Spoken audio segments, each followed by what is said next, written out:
This conference will now be recorded.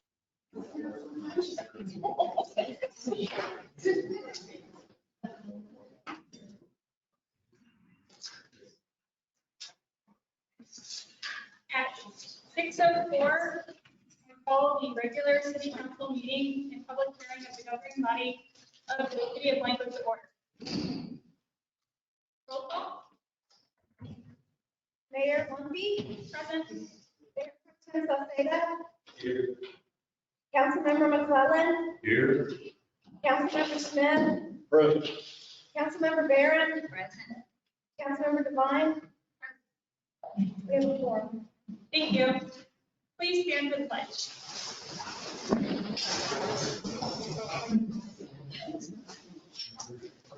I pledge allegiance to the flag of the United States of America and to the republic which stands one nation, indivisible, with liberty and justice for all.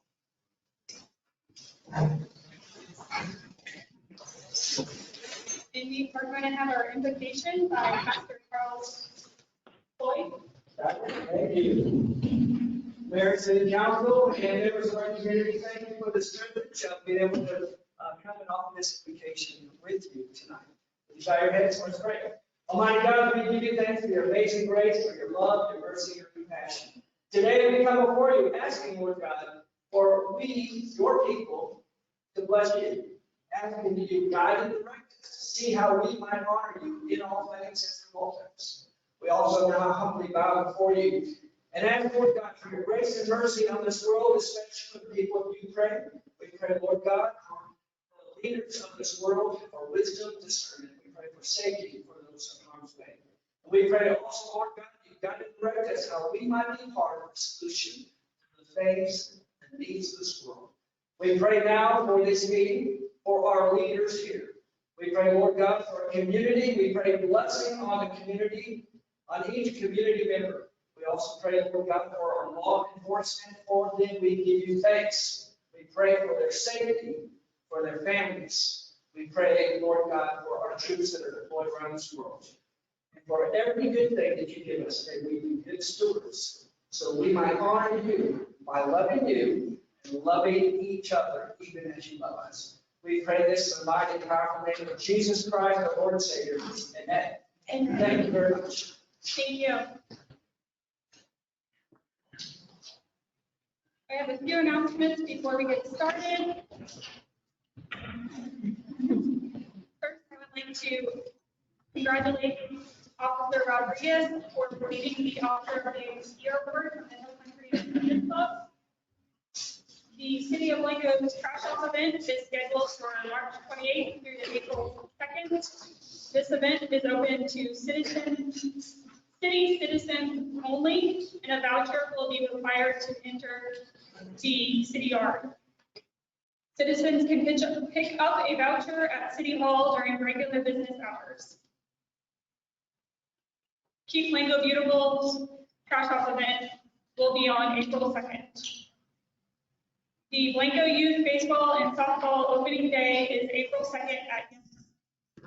The burn ban is enacted until March 22nd. The Blanco Friends of the Library will be having their dinner and movie night on March 24th. Blanco Lavender Fest is scheduled for June 10th through the 12th.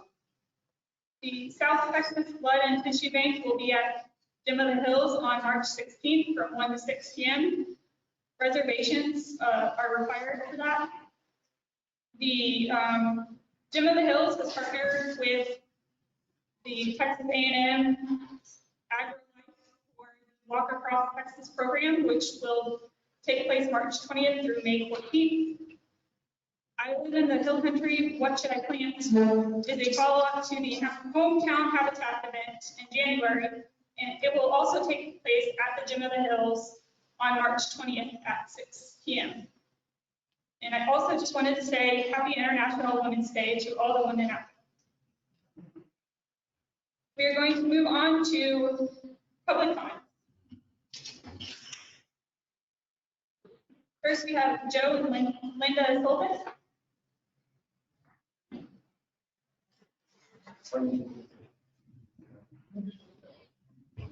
Thank you, Mayor. I'm Joe, that's my wife, Linda Sullivan, regarding our property at 631 Cassie. I just want to make a couple of points that you recall. Our variance request was a two-part. The very first part was for 2 supplemental use permits for the existing structures that we had remodeled. The second part was for 2 additional units in the back of that property for either short-term or long-term. We haven't even made our mind if we wanted to develop those. The first part I want to make about the first supplemental use permits. When we bought the property, we were lockstep with the city before, during, and after the process. We did everything we thought we were doing, working with the city to get the proper permits for those units. We worked with the city public works to do proper plumbing. They also helped us tell us where they wanted the water pumped in and the sewer pumped in. So again, our position on those first 2 units is we did everything we possibly could, working lockstep with the city. Full transparency on what we were going to do with those units. The second half of that variance request was 2 additional units in the back of that property. Based on the zoning board that we were at 2 months ago, a month ago, we realized that it's not a possibility. It may not be a possibility based on the acreage of the lot. So we do understand that. However, when we did talk to Ms. Kunstler about that, she stated that it was mixed use and would be possible, and was legal to put 2 units on there, provided it met the zoning setback requirements. I don't know that, based on the size of that lot, that means, but those are the only 2 comments that I really wanted to make regarding my variance request. I'll yield back any time for any questions that the board may have. Thank you. Thank you. JT Morgan.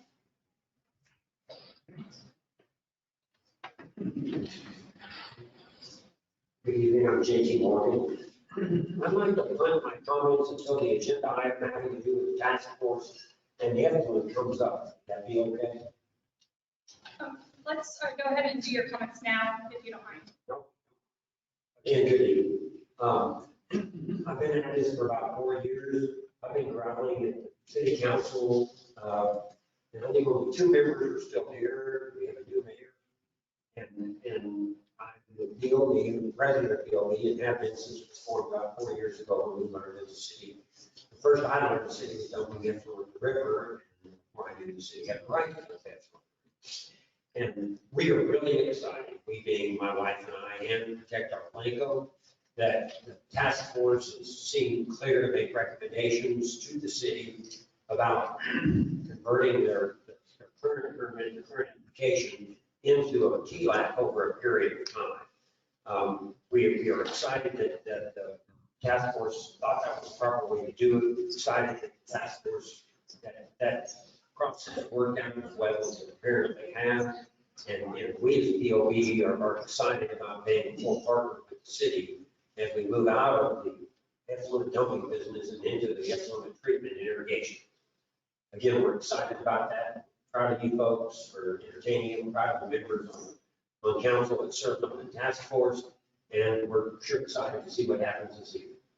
Thank you so much. Thank you. John Billy.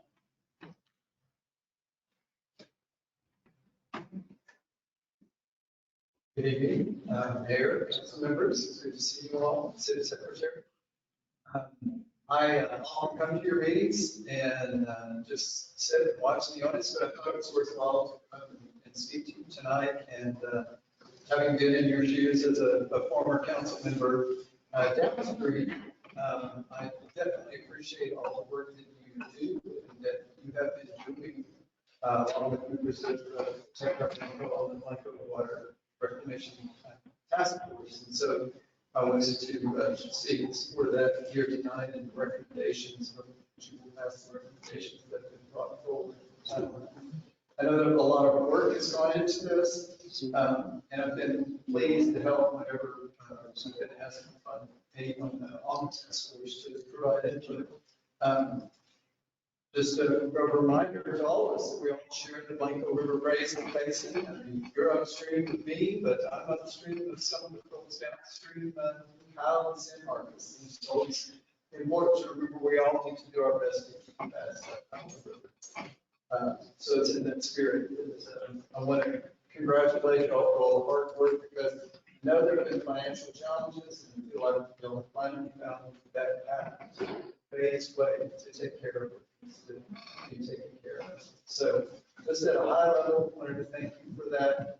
And there's one person who's been on the task force throughout all of this, and I wanted to be sure to leave you with a few words from him, because we did lose our friend a month ago, Joe Day. But Joe was never one to be short of words, nor to mince words. And so I gathered a few things he had said, and I want to leave you with this. He said, the work we do, is it fun? Not really. Water is neat and nifty, but it will punish you. Pick your challenges, grind at it, keep chipping. Quit every other day. It's daunting. Everything is a process. You need a system. And if you set the mission right, you build into it the backbone of an organization, you stand a chance. There's a sacredness to Perennial Springs and Hill Country Rivers. The ability of this water to perpetuate 24/7 crystal clear with limestone bottoms is marvelous. It's an impressive display. Thank you. Joe, thank you. Thank you. Lauren Isaac.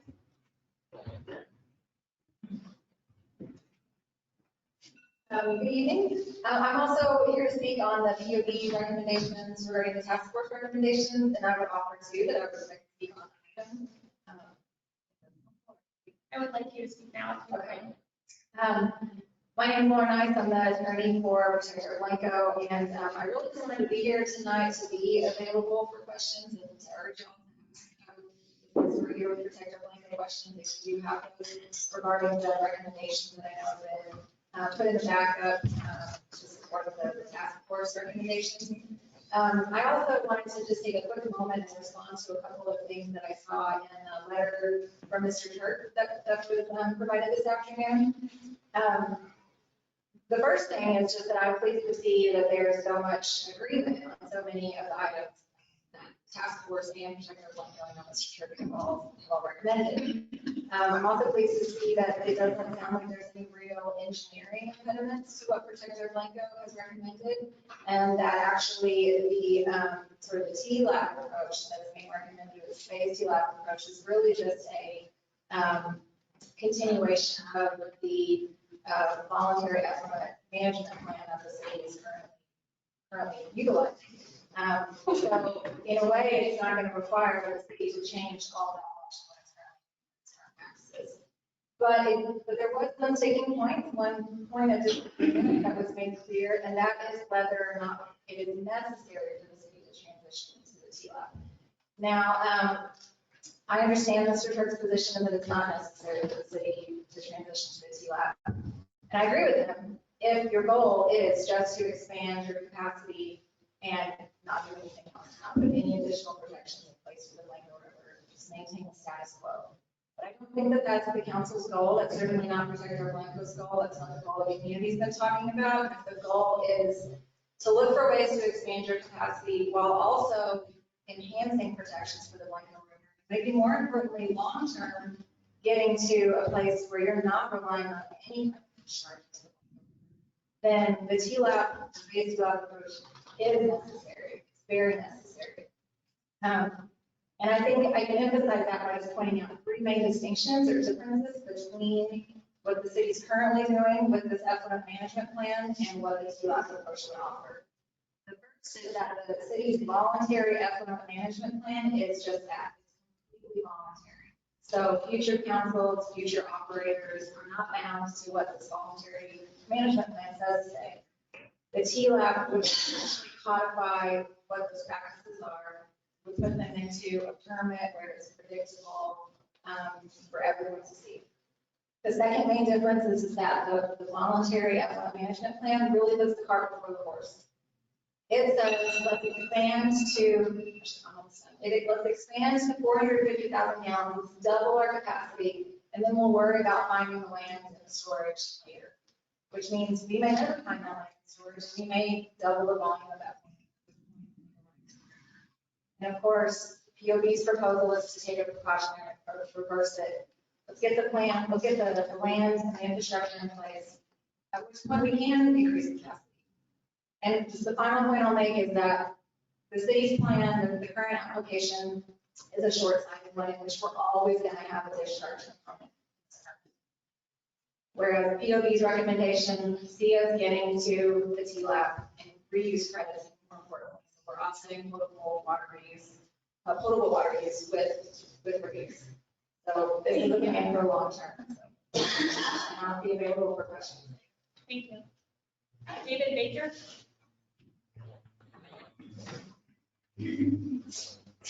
Thank you, Mayor. I want to thank council for coming to speak to you tonight, and we appreciate you, your service. I'm here to speak on the Blanco Water Reclamation Task Force and the recommendations. I've served on the task force for the last year and a half, and I've been working on this wastewater issue since the August of 2018. So it's been a long haul to get to here, and I've had many conversations with the council, and we're, as Lauren said, we're here, our primary objective is to map out a clear, achievable path to transition from the discharge to the TLAP. And I think the task force has worked through that. We've invested, from that side of the community, over $130,000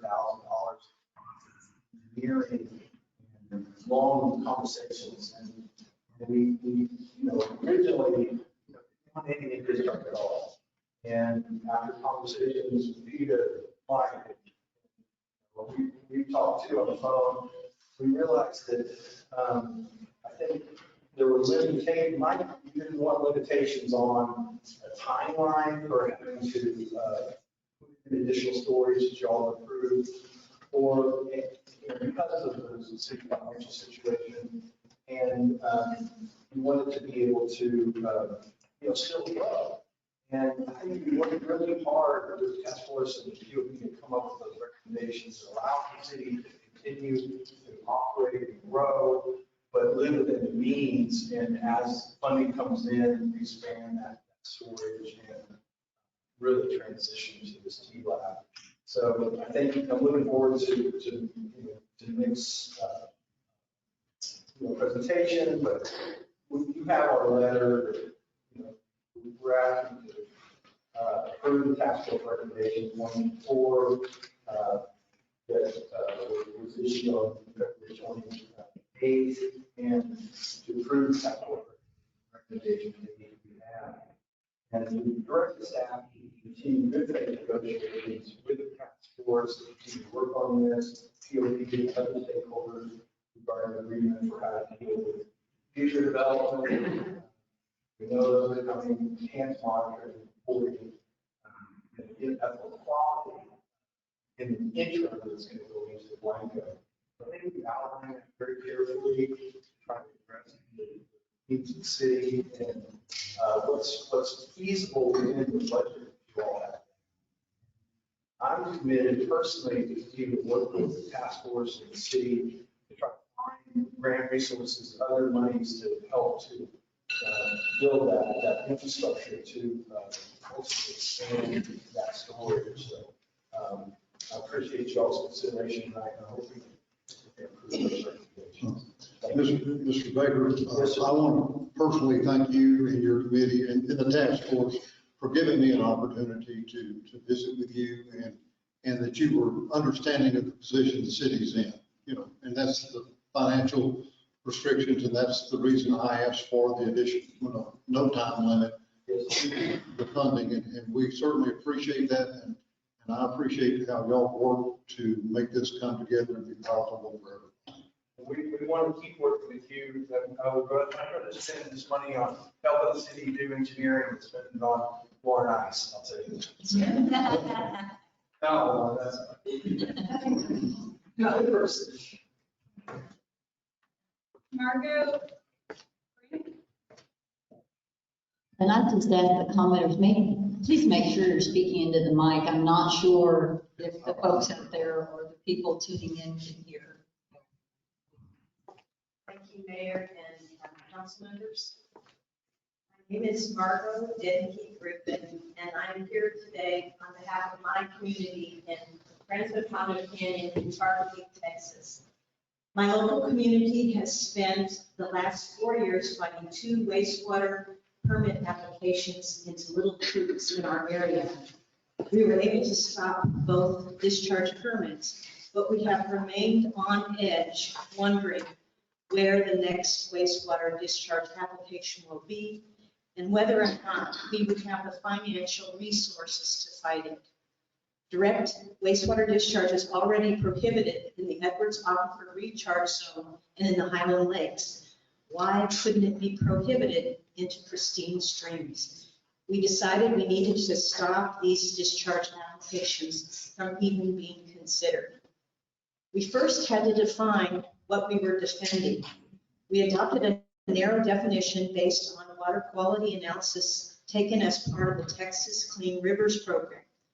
Any classified stream segment with levels of naturally occurring phosphorus below 0.06 milligrams per liter in 90% of the water quality tests done over the last 10 years, any river that had its clean river, we considered pristine. In over 1,800 classified stream segments in Texas, only 22 met this criteria. We have petitioned the TCQ to prohibit consideration of new wastewater discharge permits in these few remaining stream segments. And the upper and lower Blanco River are 2 of the segments of the 22. I'm here today to ask the city of Blanco to join us in signing a resolution in support of this rule change. It's a rule change with TCQ.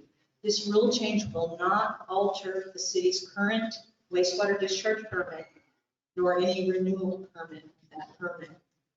Besides preserving the health of the Blanco River, this rule change prevents an upstream landowner from obtaining a direct discharge permit. I want you to imagine how difficult it would be to fight a discharge permit application.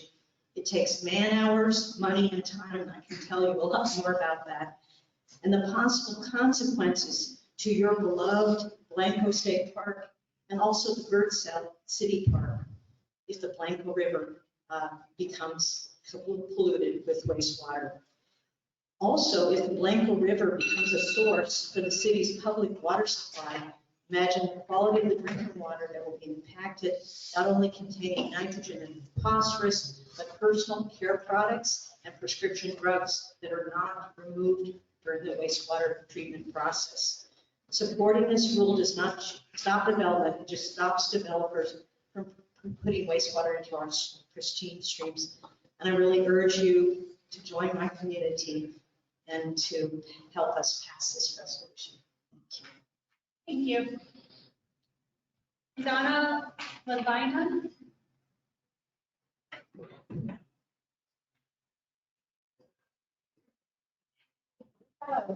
Hello, council. I'm Donna Levina, and had a couple of people come to me, approach me about the 281 corridor layover plan committee, steering committee, and they asked me if I will be on that committee. My grandfather came here in 1927. He owned most of the north end of Blanco, and my parents bought the Main Street house, and I now own a city block on 281. So I would be very interested in being on this committee and see where we're going and how we do it and keep Blanco nice and have a rural fill and not just asphalt and to pull those down. Thank you. Thank you. We're going to move on to, we have a couple proclamations today, and the first is the Sexual Assault Awareness Month, Denim Day.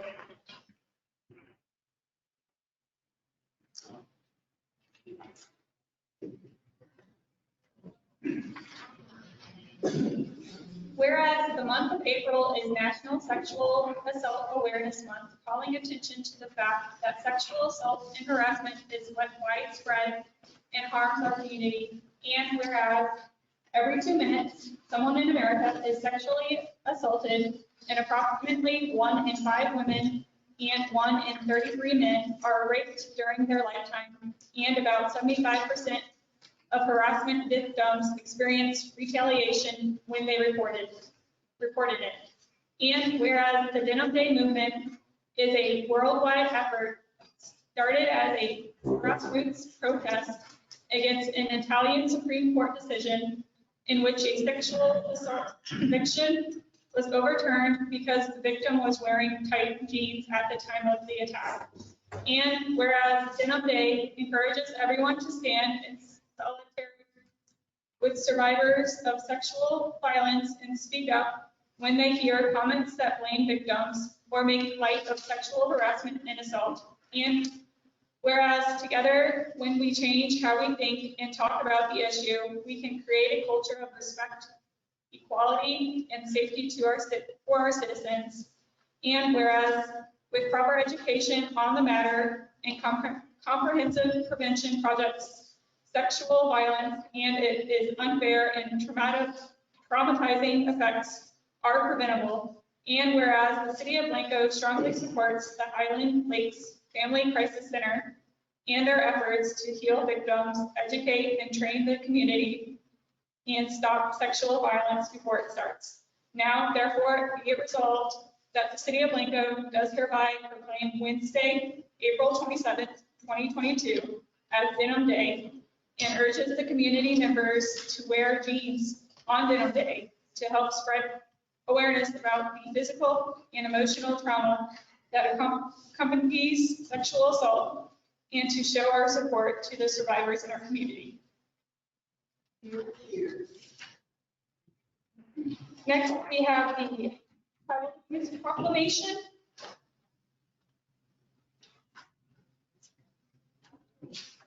The proclamation of the City of Blanco Child Abuse Prevention. Whereas preventing child abuse and neglect is a community problem that depends on involvement among people throughout the community, and whereas child abuse and neglect not only directly harms children, but also increases the likelihood of long-term physical and mental health problems, alcohol and substance abuse, continued family violence, and criminal behavior. And whereas child maltreatment occurs when people find themselves in stressful situations without community resources and do not know how to cope. And whereas the majority of child abuse cases stem from situations and conditions that are preventable in an engaged and supportive community. And whereas child abuse and neglect can be reduced by making sure each family has the support they need in raising their children in a safe, nurturing environment. And whereas effective child abuse prevention programs succeed because of partnerships created among social service agencies, schools, faith communities, civic organizations, law enforcement agencies, and the business community. Now, therefore, be it resolved, I, Rachel Lumpy, Mayor of the City of Blanco, Texas, do hereby proclaim the month of April 2022 to be Child Abuse Prevention Month in the City of Blanco, and call upon all Blanco citizens, community agents, faith groups, and businesses to increase their participation in our efforts to support families, thereby preventing child abuse and strengthening the communities in which we live.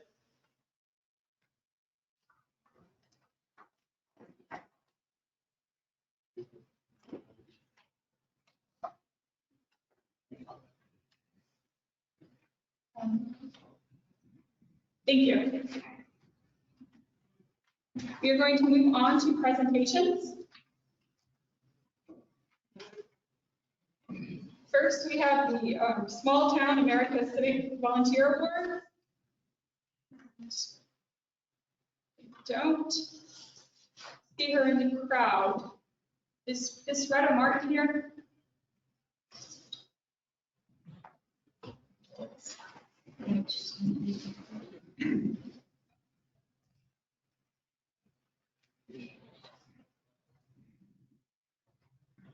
Well, I'm just going to read it. But Ms. Martin was chosen as a top 100 national winner of the 2021 Small Town America Civic Volunteer Award. She was selected from nearly 700 nominations for 49 states. When I see her next, I will be giving her this lovely certificate. Just wanted to just thank her for all she's done for our community throughout all these years.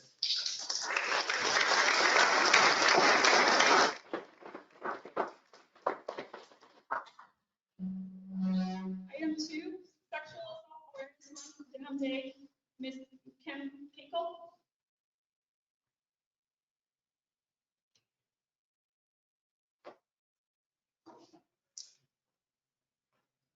Hi, my name is Kim Campbell. I'm the Volunteer and Development Coordinator for the Highland Lakes Family Crisis Center. Denham Day grew out of the 1998 Italian Supreme Court decision to overturn a rape conviction because the victim wore tight jeans. An 18-year-old girl is picked up by her married 45-year-old driving instructor, where he forces her to pull over on the side of the road, wrestles her out of one leg of her jeans, and forcefully rapes her.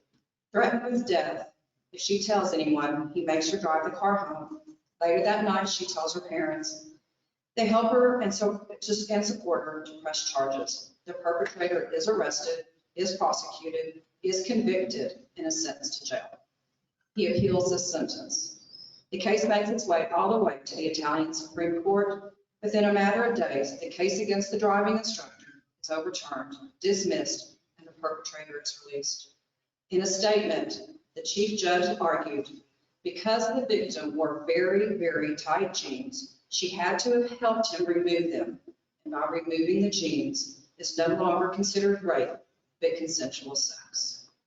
Enraged by the verdict and within a matter of hours, the women in the Italian parliament launched into an immediate action, protested by wearing jeans to work. This call to action motivated and emboldened the California Senate and Assembly to do the same. People all over the world were enraged, and wearing jeans became an international symbol of protest against incorrect, destructive attitudes and myths surrounding sexual assault. Sexual violence is a difficult topic to discuss. It often goes unmentioned. It's not one of those feel-good topics that is brought up in polite conversation. However, 1 in 2 women and 1 in 5 men have experienced some form of sexual violence. Unfortunately, young people are the highest risk. And as April is also Child Abuse Awareness Month, it plays very much into this. 1 in 4 girls and 1 in 6 boys have had an unwanted or abusive sexual experience in their childhood.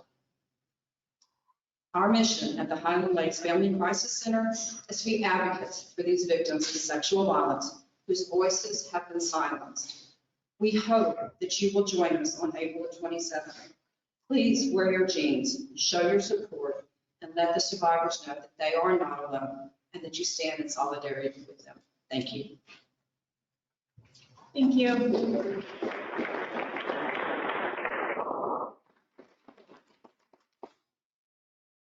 Next, we have the Capital Improvement and Asset Management Advisory Committee update by Mr. Regan.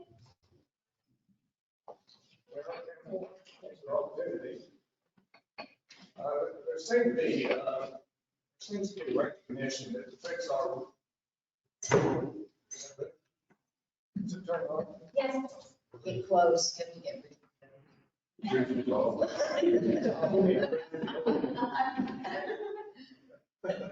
There seems to be a good understanding that to fix our roads, it involves fixing the stuff underneath. So the sewer lines, the water lines, installing taps, fixing the drainage and whatnot. It's a Herculean task. But for the time being, council has advised our committee that you have limited funds this year and you wanted to figure out how best to direct those funds. So we tried to come up with a simple solution that you all can use as a tool to do that. Next slide. All right, so we have an additional layer on our GIS maps built that has streets and intersections on it. And that our committee drove every road in Blanco. So we didn't split it up. So we rated one road at condition 4 and another road condition 5. You might argue whether it's condition 4 or 5, but the relative ranking from 4 to 5 is, it's done by the same group of folks. So I feel pretty good about what we ended up with. On the traffic volume, we just had high, medium, and low, and all of this was a subjective judgment. So traffic volume and road condition. We used the PACER manual. It's a well-known manual in civil engineering circles. It has pictures that shows different road conditions. We use that as our go line determining road conditions. All right, so this graph shows kind of our distribution of the pavement condition. The big gray bar are streets that are not owned by the city. So 281, 165, and whatnot. So it's in the city limits. And by the way, those bars represent total miles of road. And the city has 32.5 miles of road, just in case you were wondering. I'm sure you stay away from not worrying about that. Condition 1, the worst condition is we reserve that for gravel roads. So gravel road is automatically a 1. So don't think that a 2, 3, or a 4 are good condition roads. They're not. I'll show you a picture here in a minute. But 1 through 4 is really pretty bad. And 5 exactly isn't exactly anything to write home about. So if we I guess just to put this in perspective, if we took all the conditions 1 through 4 roads in Blanco, and we did the same thing that y'all did for the roads around the grade school. So you cold patch, you level them cold patch, and then asphalt overlay. So if you did that, so in other words, you're not fixing the underlying problems, no drainage improvements. All you're doing is just paving the roads to the same degree that you pave the roads around the grade school, and to do just the 1 through 4 roads. So no underlying work, no drainage improvements, and just the 1 through 4 roads. It costs you $1 million. So I said $841,000. One of my committee members admonished me for coming up with such a precise figure on the imprecise process. So that's applying the cost from a couple of years ago when you did the work to the square footage of those roads. And by the way, this GIS database makes this stuff easy. So once we populate it, it's easy to pull it and sort it and slice and dice it however you like. So while we're focused on patching select roads and intersections at the moment, our committee's goal is to get our arms around the overall condition of the infrastructure and put together a long-term plan for systematically tackling this beast. By this beast, I mean the sewer lines, water lines, tanks, and that. All right, so here's I just included 2 pictures. You have other pictures in the report. The condition rating 3, that's I guess self-evident. A lot of potholes, edge problems, the pavements, even where it's good, it's deteriorating. It's called rattling. As I say, 3 is not a good road. A condition 5 road on the right is not spectacular. It has edge problems, so it's not without its own problems.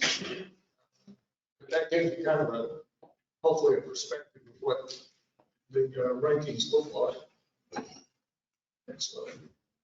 Okay, so what we did is we went through, we rated all the roads, condition and the traffic volume, and then it was a simple deal to manipulate the database, and we just sorted on worst condition roads and highest traffic volume.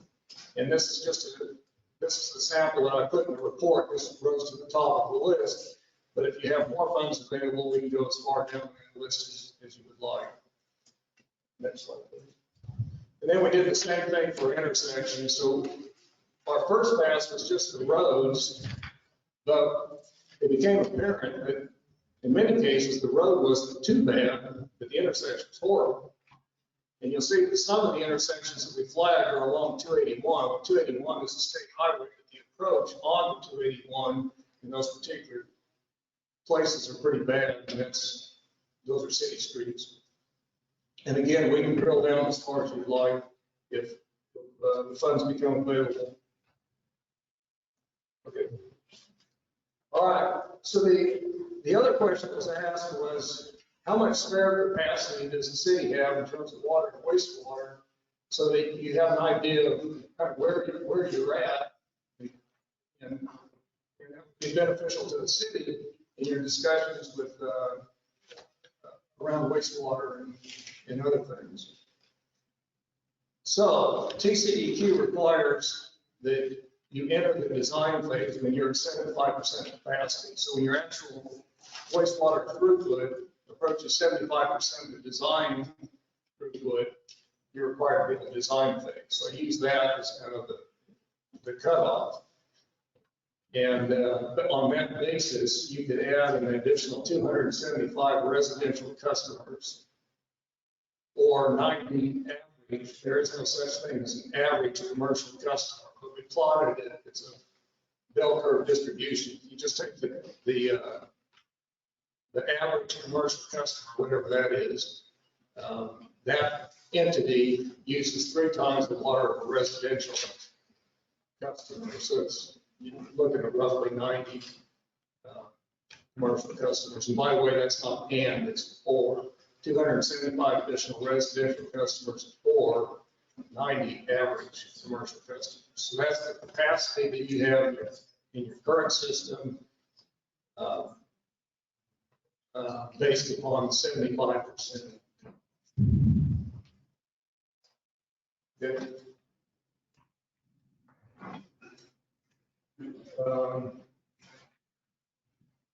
Water. So the same deal on the water. Now, in your packet, in the report, we picked a number of different scenarios. I just picked one here.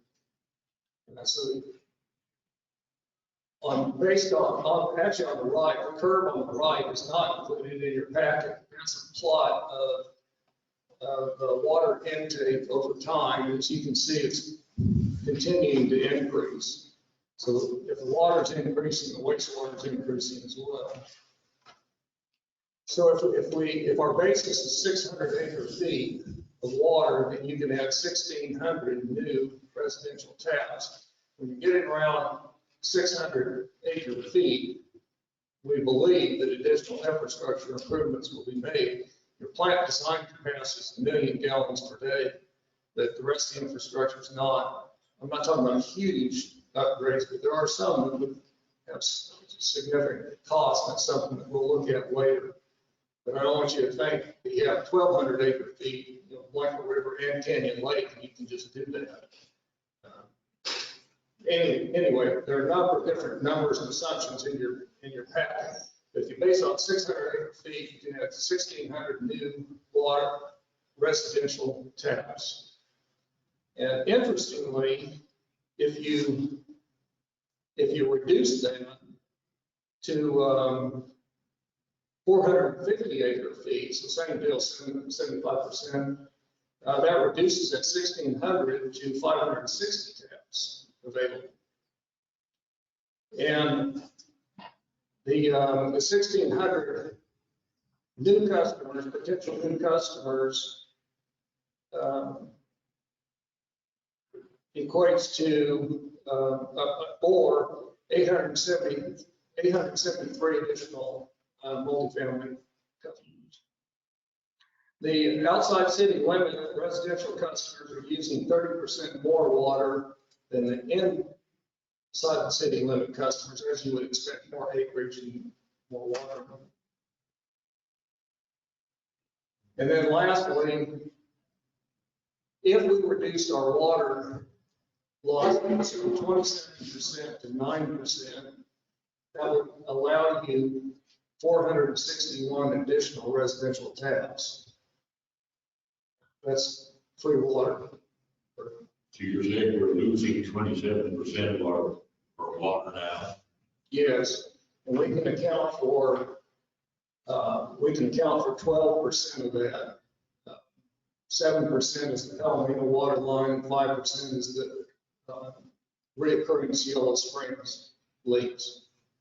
So that's 12% of 100% of the 27% loss. So the other 88%, we can't account for. We're working on it, we can't account for it at the moment. And 9% or so is good. 27% is not good by any standard, if you would expect. And lastly, I said lastly before, but this really is lastly. Lastly, we're approaching budget season, and so our committee is starting to contemplate what can we do to progress kind of our efforts and kind of help the city and what, if any, funding would be necessary to do that. And the one thing we're not doing, unless you direct otherwise, is kind of on the periphery, or we're on the periphery of the discussions about what you ultimately decide to do with wastewater. So if somebody is costing that, both OpEx and CapEx, that's great. If it's not, then we're happy to take that on and provide that for the budget. But there would be a CapEx and OpEx component. But either y'all or Warren will just need to tell us if that's what you want us to do. So, questions? Did we answer your questions? I just want to say again, I'm absolutely blown away by the volume and quality of work this committee's done. Ms. Regan, I see Mr. Sheffy in the back of the room. I see others on the. Oh, there's Hines, there's good. Yes, OJ's on the call. Well, it's amazing. This is information that the city's never had available to make decisions. I can't even, it's invaluable. There's just no way to put a dollar number on it. I'm sure somebody could put a dollar number on it. Thank you for not being the person who put a dollar number on it. Thank you very much.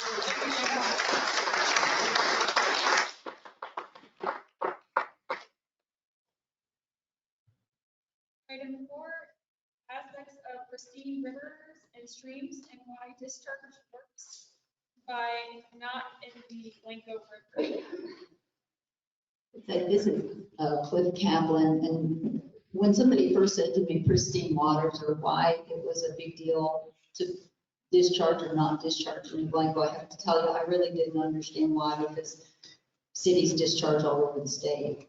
So I wanted to understand why, and I thought perhaps maybe some other people would like to understand that as well. So I'm hoping that Mr. Kaplan will help us understand that better. What is a pristine river or stream? Thank you. I'm going to do my best. My name is Cliff Kaplan. I'm the program director for the Hill Country Alliance. Yeah, I'll do my best to see if I can elucidate that. I'm not a scientist, but I've been speaking with scientists about this particular presentation, so I'm going to do my best to present the science to you the best I can. Oh, I'm advancing it here. Do you mind? Thank you. Thanks for your help. So first of all, what makes a stream, quote, pristine? Well, it's important to note, especially to the scientists, that the word we're using, pristine, here, it's been used to refer to these really low nutrient creeks and rivers. Low nutrient streams is really what we're talking about. And in other parts of the state, there are rivers that are doing just fine, that have higher levels of nutrients than the rivers do here, and that's natural for those rivers and streams. And so, we're not trying to say that rivers in other parts of the state that are naturally have higher levels of nutrients are somehow, dirtier or worse than the rivers that we have here in the Hill Country. But we're using that term that's been used over the last couple of years to talk about this particular set of streams that have really low nutrients. And I think Margot Denke already mentioned what the criteria is for this term, pristine stream. And that's streams that have been found through testing to have less than 0.06 milligrams per liter of phosphorus over all of the tests that have been done over the last 10 years.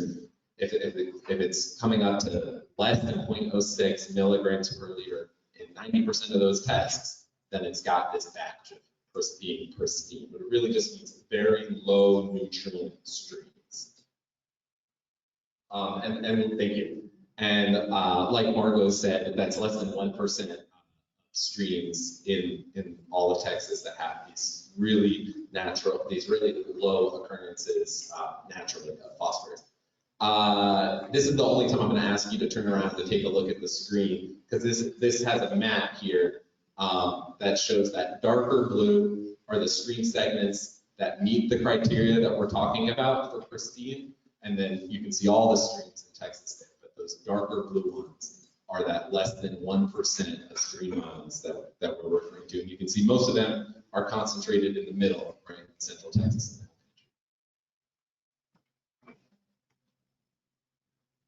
So I'm going to talk about, there's no additional images that are really crucial to see. I'll just give you guys a heads up. So you can look at me.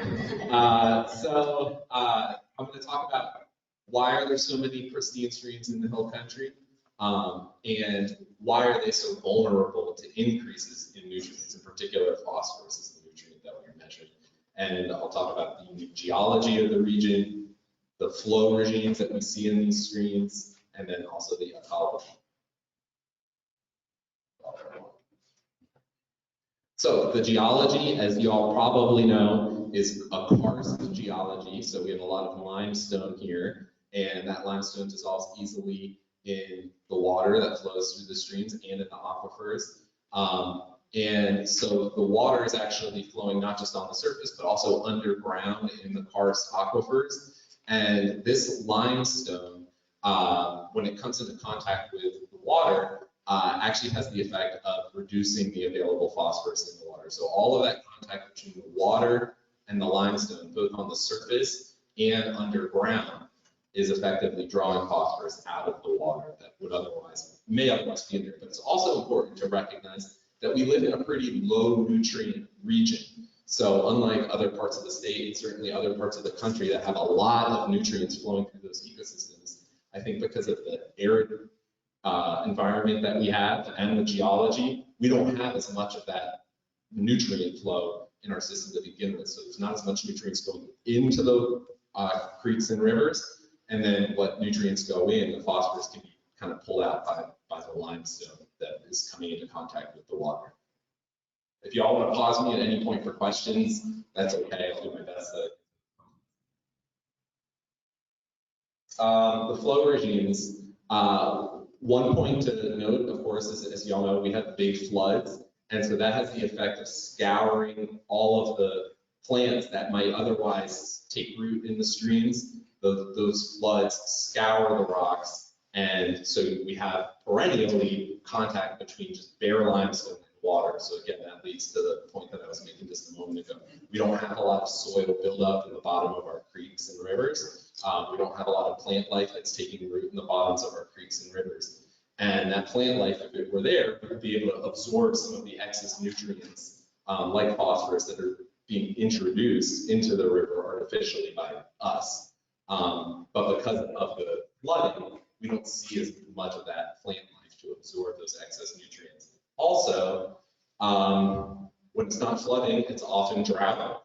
And so many of the streams in our region are intermittent or even ephemeral and are often not flowing. And so nutrients that we put into the streams aren't going to be diluted as much as they would be in a stream system that had a lot more water running through it. So if you have a community the size of Blanco, for instance, in another part of the state where there's just more water flowing, they might have the same amount of discharge with less of an impact because there's more water to dilute it. And then also, like I said before, there's just naturally more nutrients in those systems and so there's more plant life to absorb those nutrients. I think I've pretty much covered the ecology. Like I just said, these systems have evolved to have not a lot of nutrients flowing through them and not a lot of plant life there to absorb whatever nutrients, excess nutrients might be introduced. I'm just going to turn for a second to what is phosphorus. It's a nutrient that's vital to life, and it's in all living things, and it occurs at almost unperceivable levels in our streams and creeks and rivers here, but naturally occurs at higher levels in many creeks and rivers throughout the state and throughout the country. For all the reasons that I mentioned, when we introduce phosphorus, like through our wastewater, for instance, when we introduce phosphorus into our waterways here, it can create algae blooms, because those algae, which are always present in our rivers, in our creeks, but at very low levels, when they get their hands on that phosphorus, they can grow a lot more. Also, that's supported because we have so much sunlight in our creeks and rivers here in the hill country, which is also a feature of our region that isn't true everywhere in the state or everywhere in the country. And so that sunlight supports more algal growth. And the sunlight also warms the rocks at the bottom of the creek, and that warms the temperature of the water. So that also supports more algal growth when you introduce those extra nutrients. The nutrients are really the limiting factor for the algae's growth. And so when we introduce excess nutrients here in the hill country, we see these big algal blooms.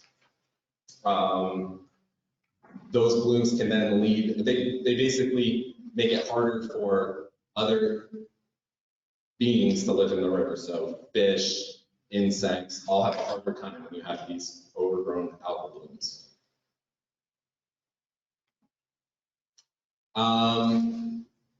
I think I've pretty much covered all the science that, as you all know, the algal blooms, make the creeks and rivers less inviting, and sometimes less safe. You all have probably heard about cases in Austin where they're having bacteria issues and algal issues that have made some of the creeks and rivers unsafe for human and animal recreation in them. So that's just also something to keep in mind about the effects of these introductions of additional nutrients. That's really it. I'm happy to field any questions. I think I have a questions slide. Questions? That's it. That's my best at a science presentation. Thank you very much for your time. Thank you.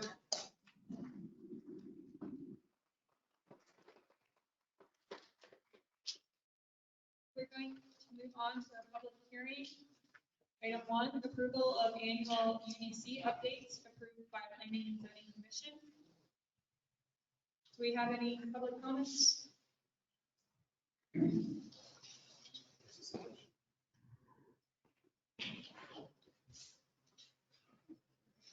Okay.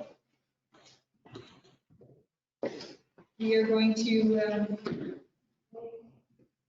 move on to staff presentations. So first we have City Hall, Mr. Good evening, council, staff, and the public. I'm not going to wow you with a great presentation material. I apologize. We'll give you a little bit of information on what's going on at City Hall. So with new happenings, as you know, last month the council approved bringing Infomark to take care of the day-to-day utility and public works issues within the city, which would include water, sewer, and any of the other basic issues such as streets, things like that, and any kind of maintenance. So they are doing all of that for the city at this point. Starting March 1st, I'd like to introduce the project manager that you've probably seen, probably the last couple of weeks, you've seen more people coming in facilities, but David Barron, you want to say a few words? Thank you. My name is David Berryman. I've got over 25 years of wastewater experience. My specialties is collection, distribution, microbiology, and wastewater. I was brought here, my role within Infomark is transitions. I come into new projects, transition them into Infomark's cultures and values, and get the employees on board with our culture and values, implement new processes, procedures, things that will benefit the city of Blanco long-term, not just short-term. Our goal here is to be a part of the community and just bring a culture of awareness and answer any questions we can along the way for city manager, and he can direct those back to y'all. Thank you, David. And I'd like to also mention as part of the slide that last few days, as you know, that we had restrooms at Denzel Park were broken. As soon as we told Damon and his staff, they jumped right on it. They got it fixed within a day or two. There's actually improvements that just smells great. And so they've been doing a really good job of working with them. They have very professional staff. They were helping our existing staff that hired off for employees and making sure that those folks are on board and being trained. And really, I think they're going to do a really good job for the city and for the citizens. Hopefully, they'll start seeing that this summer. They're going to get involved in trash off, some other things. I'll explain that as we go further. But very excited to have them. And they will be giving me updates at least twice a month, so you'll be getting those as well. So new happenings. The next item is. Did they know that they're going to have to plug all those leaks so that we won't have 27? Sarah, they knew that there would be some surprises. And they're very good about working with those surprises, and hopefully we'll continue to see that. We can buy corks. That's right, of course. On March 17th, PEC is going to be working on some of their electrical lines, I believe the transformers, and they will be shutting off, at least in the city limits portion, 9 a.m. to 5 p.m. Because of that, City Hall will be closed all day. I've asked the department heads to stay in town and make sure that there are issues that will happen. We'll still have it covered. I've been talking to Damon and the Infomark, and they will still be all the known functions they've been dealing with. If you need them, they'll be on the call. I've talked to the chief, and that won't change how the police department does patrols and those sorts of things. So there shouldn't be any disruption as far as what the city is providing. If there's bad weather that day, they will not shut down the power until the very next day. I think you as a council and the community have seen the letters from PEC, so this shouldn't be a surprise. But I'm just reminding you that on 17th, City Hall will be closed. And on that note, if any council have questions, we do have Miss Diana Gonzalez from PEC here. Oh, great, that's fantastic.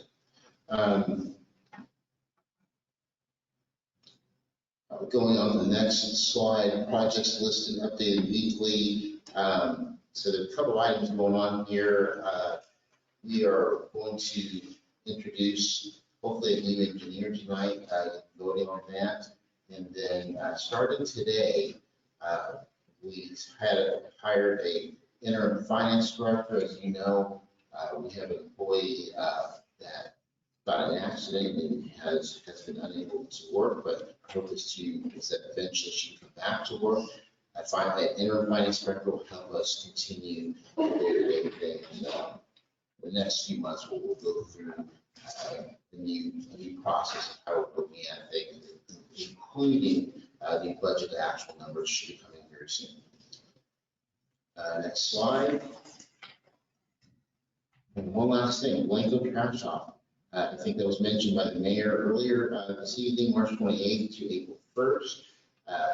Very happy to know that Infomark is and will be helping us as a partner in the city. So you'll see them helping during the week, and then on the April 2nd, trash off with the KBB volunteers. A lot of us will hopefully be in there with them and help them out. So that is our update for now, and I'll get any questions to staff or business owners. Thank you.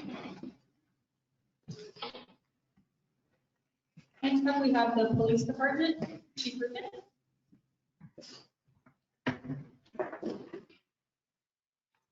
Good evening, Mayor and Council, citizens and guests. This is our 2021 annual report. You should have a hard copy in front of you, and we're also going to place this on the website for those that listen to it. So moving real quick, get the contents, message, and chief.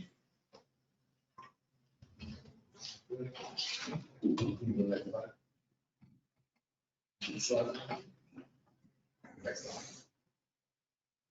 Point out again, we became a recognized agency in June. We want to thank the council and mayor's support in that process to do that. And we did that purposefully and intentionally to build a framework for the department to try to deliver better service to the community and to the residents. Hope that you'll see some of those in the numbers that we're about to present. As of today, there's roughly 2,700 police departments, law enforcement agencies in the state of Texas. And as of today, there's 186 of those that have achieved this standard. Proud of the officers for doing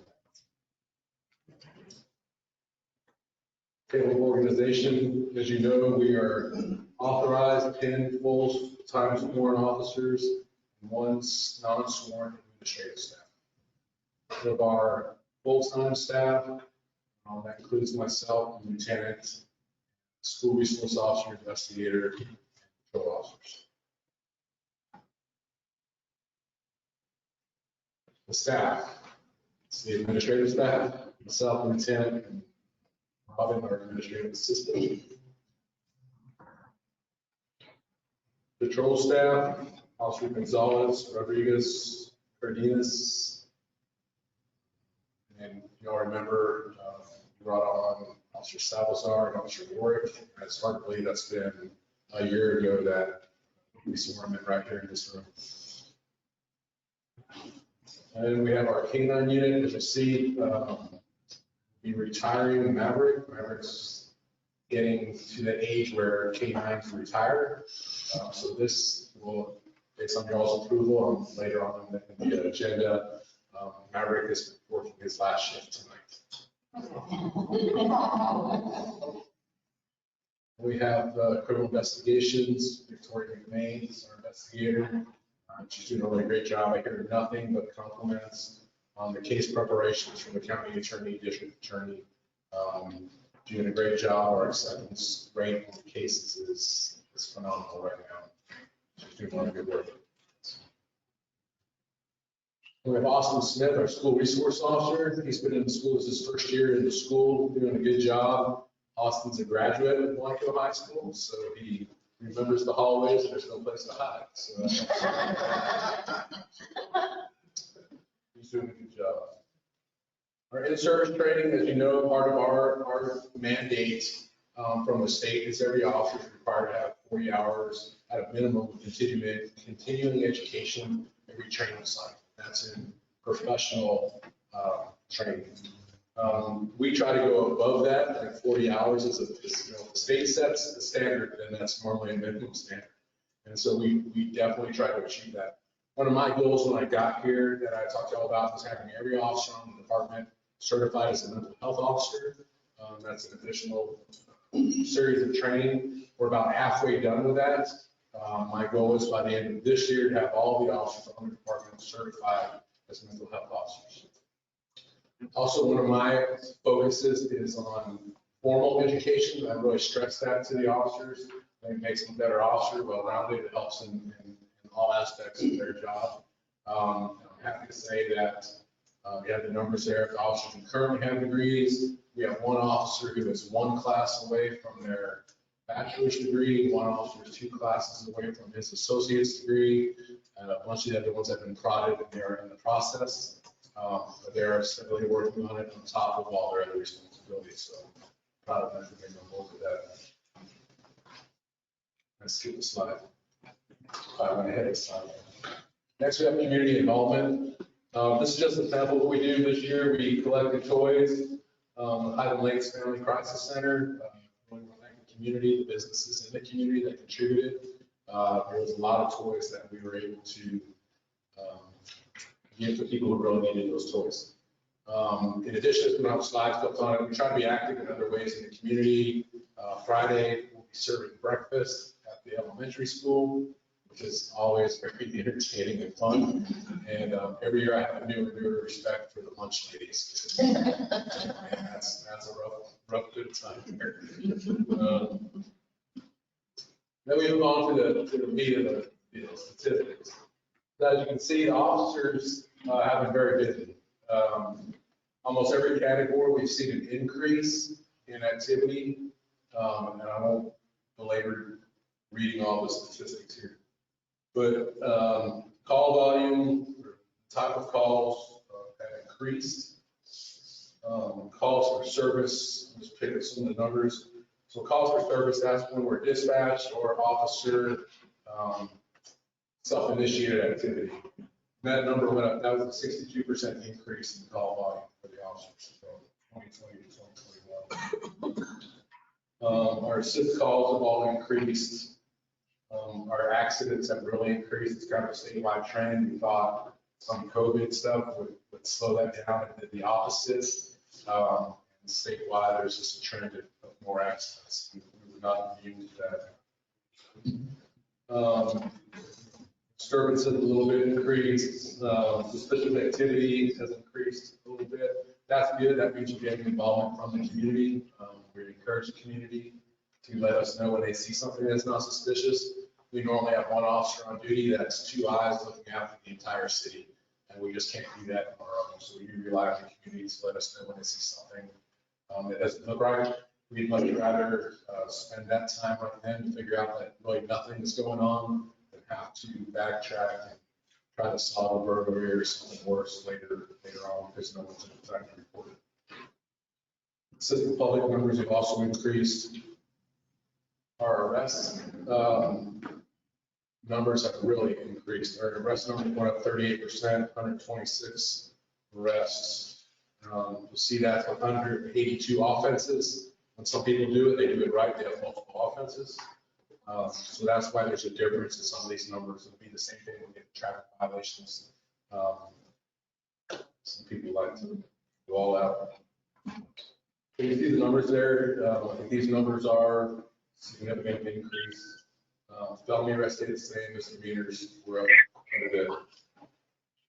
Alcohol and narcotics violations, DWIs doubled this last year. Public intoxication was a big increase. Open containers went down. Minor possessions was an increase there. And this is why percentages are tricky. You know, if you have one homicide and then the next year, the chief takes credit for reducing the homicide rate by 100%. So, you know, 3 minor possessions is a small number, but it does occur. And then you see the narcotics violations under that. You know, some of those were up significantly, some of those were down a little bit. But again, some of those numbers, because the numbers are somewhat small, percentages look large. Traffic statistics. So we heard an outcry from citizens about 281. So again, we try to be purposeful and intentional about where we spend our time and our activities. And so the individual stops went from 1848 to 2160. That was a 17% increase in individual stops. When you look at the number of citations given, though, it really was not that large an increase. And again, we're trying to correct behavior, not punish behavior. So I think the officers do a very good job of having that discretion between a citation and a warning. As you can see, we wrote double warnings than we did citations. Move on to racial profiling data. I think Lieutenant Thornhill covered some of this. It's mandated by law that we do this at a certain time. So there's a racial profiling numbers over there. I think we're very much in line percentage-wise with the population based on stops. I see no evidence. We do an annual review to make sure we don't have a racial profiling problem going on. We've had no complaints for racial profiling last year. And I think the numbers are consistent. One of the things we have to look at in the percentage is is where the city is located in that passenger traffic. So, we only have probably over 2,000 residents. And if you look at this number of people we deal with that are from out, we deal with more people from outside the city than inside the city. So those numbers, when you have to do that analysis compared to your population, those numbers can sometimes seem a little bit off. But our numbers are pretty consistent. You can take it. And it breaks it down by race, ethnicity, male, female, and then the reasons for stop and contact. Next slide. Next slide.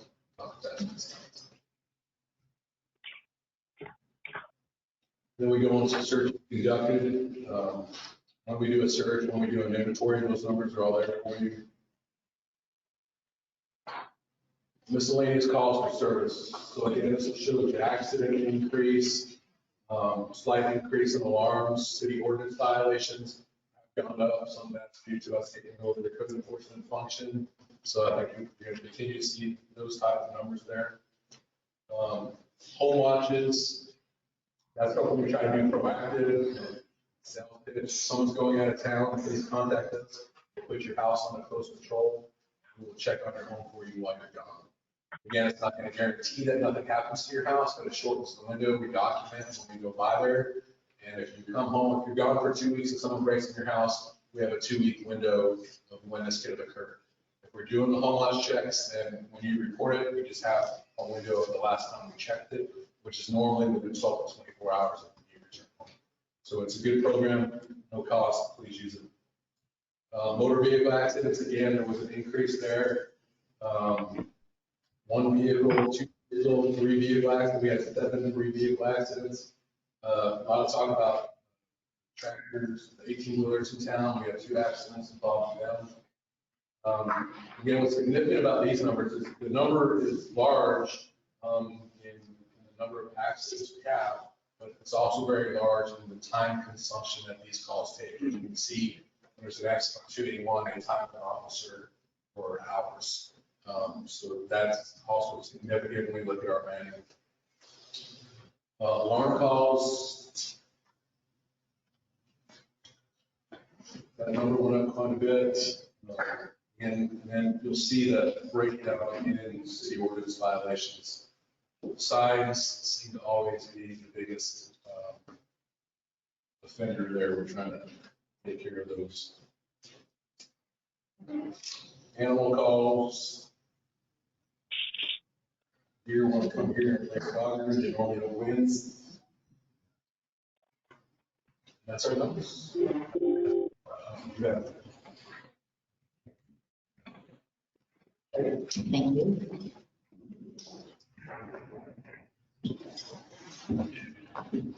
We are going to move on to the consent agenda. The following items may be acted upon in one motion. Item 1, approval of minutes from the February 8th, 2022 regular city council meeting and public hearing. Item 2, approval of minutes from the February 14th, 2022 special city council meeting. 3, approval of amendment to ordinance 2022-0002, general election order, providing for the holding of a general election on May 7th, 2022. 4, approval of joint election agreement with the city of Blanco, Blanco Independent School District, and the Blanco Pedernales Groundwater Conservation District. 5, approval of resolution number 2022-R001 to honor, recognize, and retire City of Blanco K-9 Maverick upon his completion of service. 6, approval of amendment to ordinance 2022-0001 Highway 281 Overlay District Steering Committee to replace Irene Cage with Donna Divina, LaDivina, to represent someone living on US Highway 281. 7, approval of bill of sale of 5 City of Blanco vehicles to Infomart. And 8, approval of amendment to clarify easements to be granted under city lift station buy-sell contracts.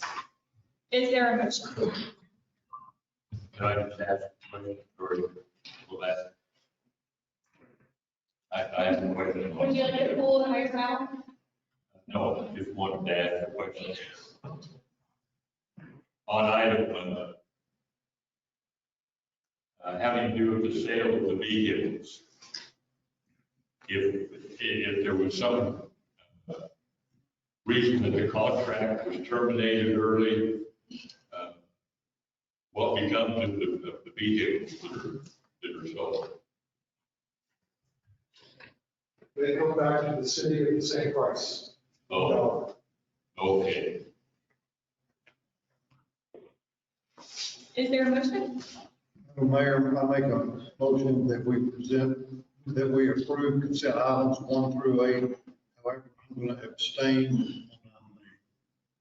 We have a motion from Councilmember Smith to approve items 1 through 8 in the consent agenda, and on item 8, he is abstaining. Is there a second? Second. Councilmember Barron has seconded. All in favor? The motion carries unanimously. We're going to move on to new business. Item 1, consideration, discussion, and take action on approval of special use permit at 631 Academy Street.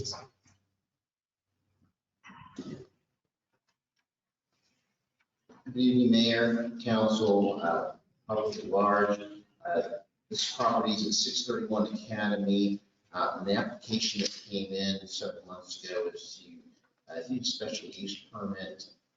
There's basically 2 requests, and I'll kind of go through this. The first request is that there's a long-term rental at 631 Academy, and then behind it, there was a request and an application for to create 2 buildings, which eventually became short-term rentals. That application is requested along with 2 additional units.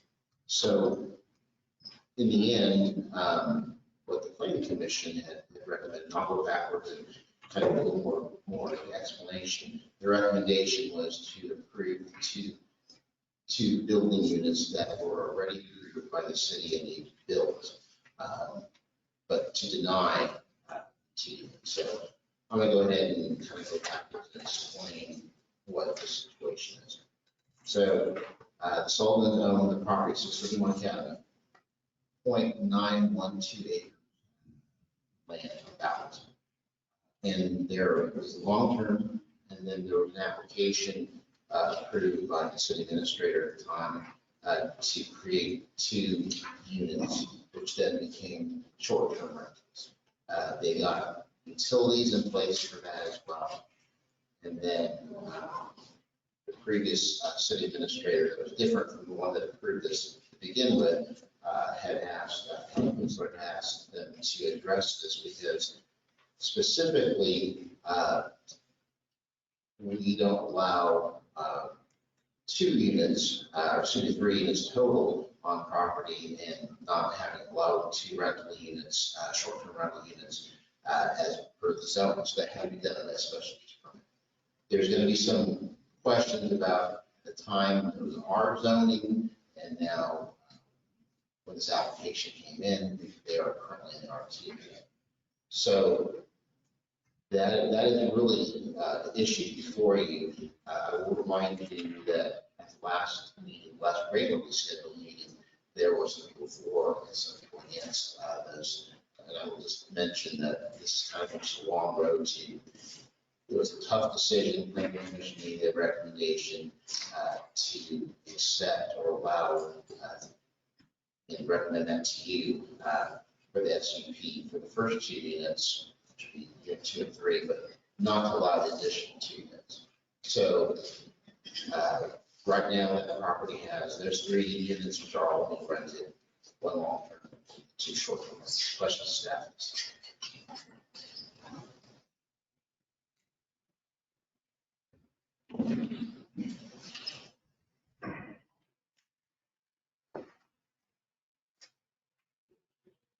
Do I hear a motion?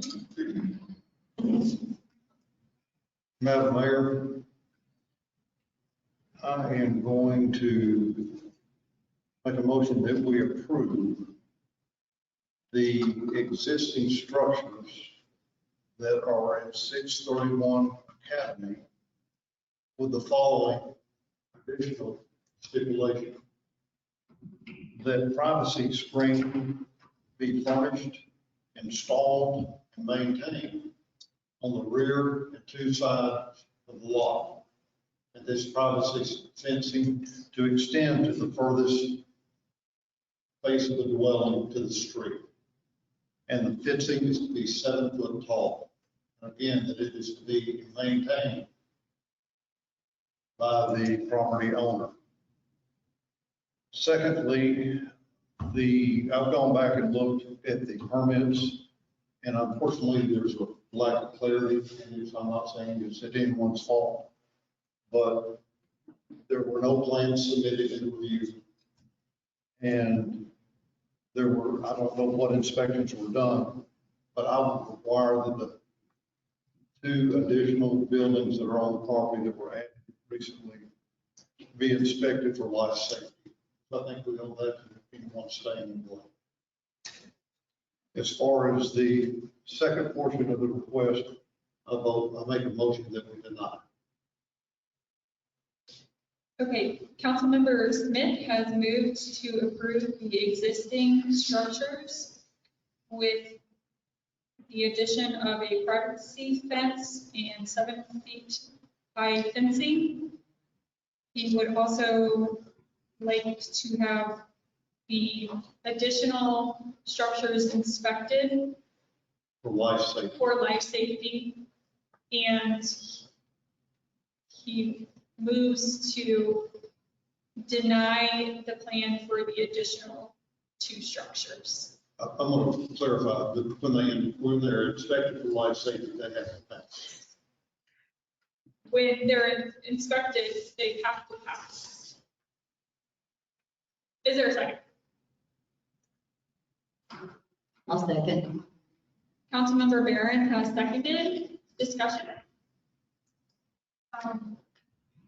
Yeah, I have a concern about it being used as short-term rental. And I would be happy to approve the 2 existing additional structures if the Sullivans would consider turning those into long-term rentals as well. We've heard from many people in the neighborhood, and I'm also someone in the neighborhood. These streets are 1 block long. You're looking at adding a potential two vehicles per unit on a street where we have a lot of children.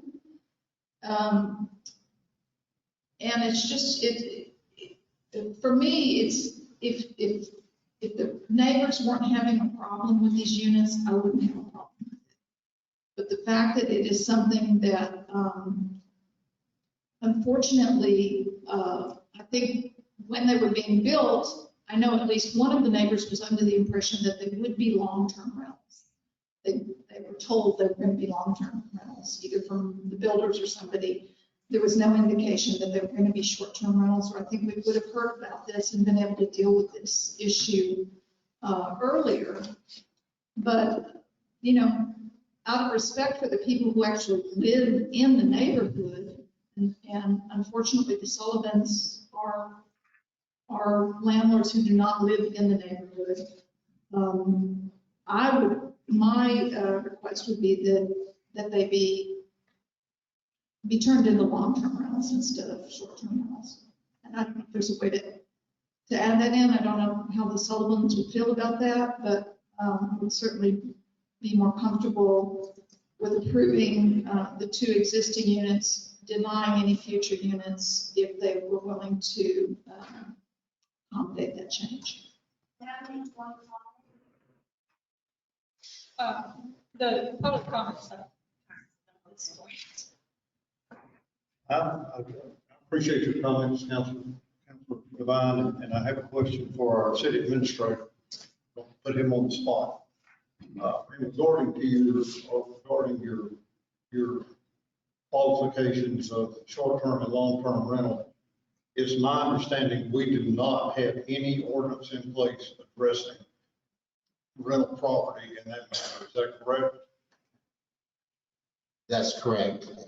I do plan either the next council meeting or the meeting after to bring something to council, but currently there is nothing that addresses it. Talks about a little bit of the UDC, but there's not a specific section that talks about, for example, other towns have things that will you know, limit the number or limit the types that we don't have.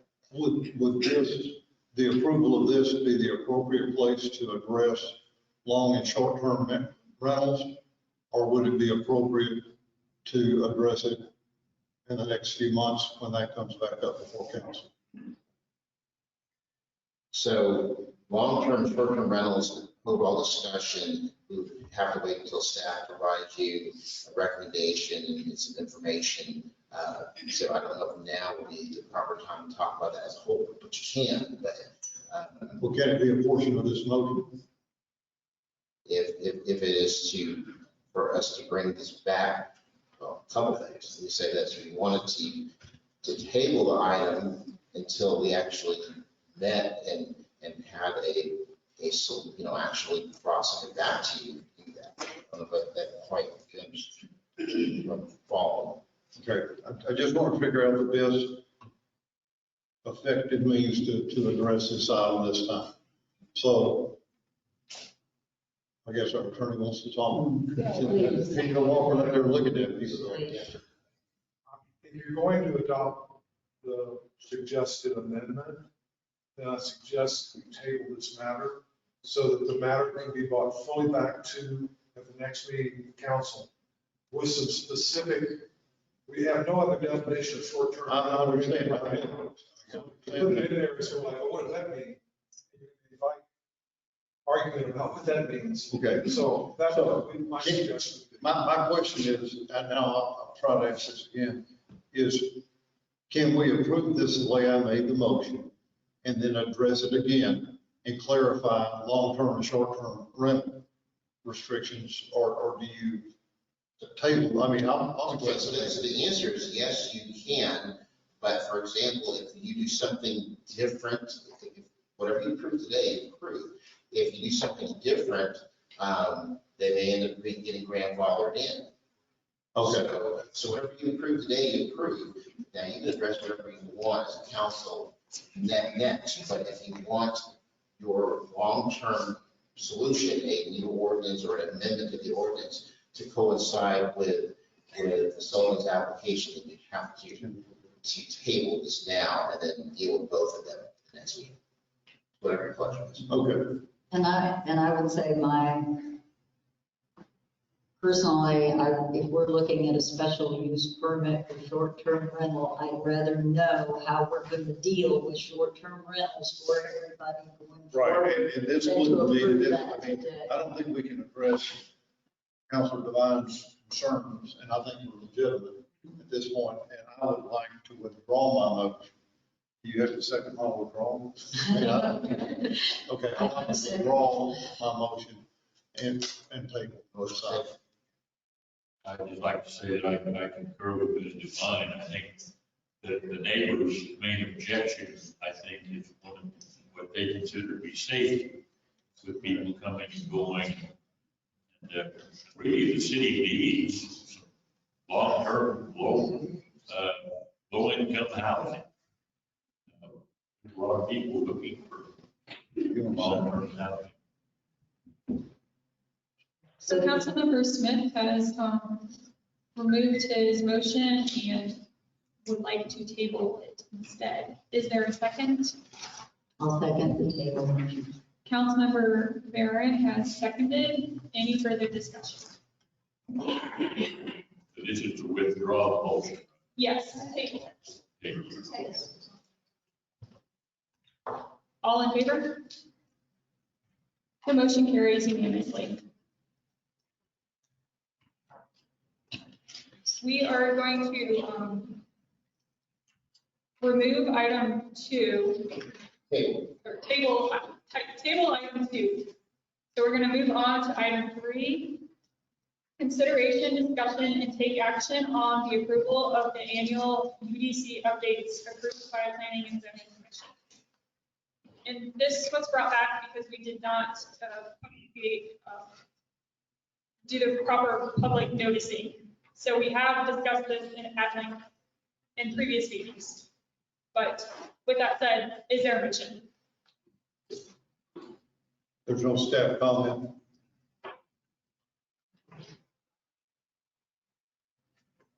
No staff comments, except for the fact that planning commission met last night, planning and zoning met last night, went over these items. Commissioner Moore, I got all this information to Lori today, and that is why you have the comments from Ms. Moore in front of them.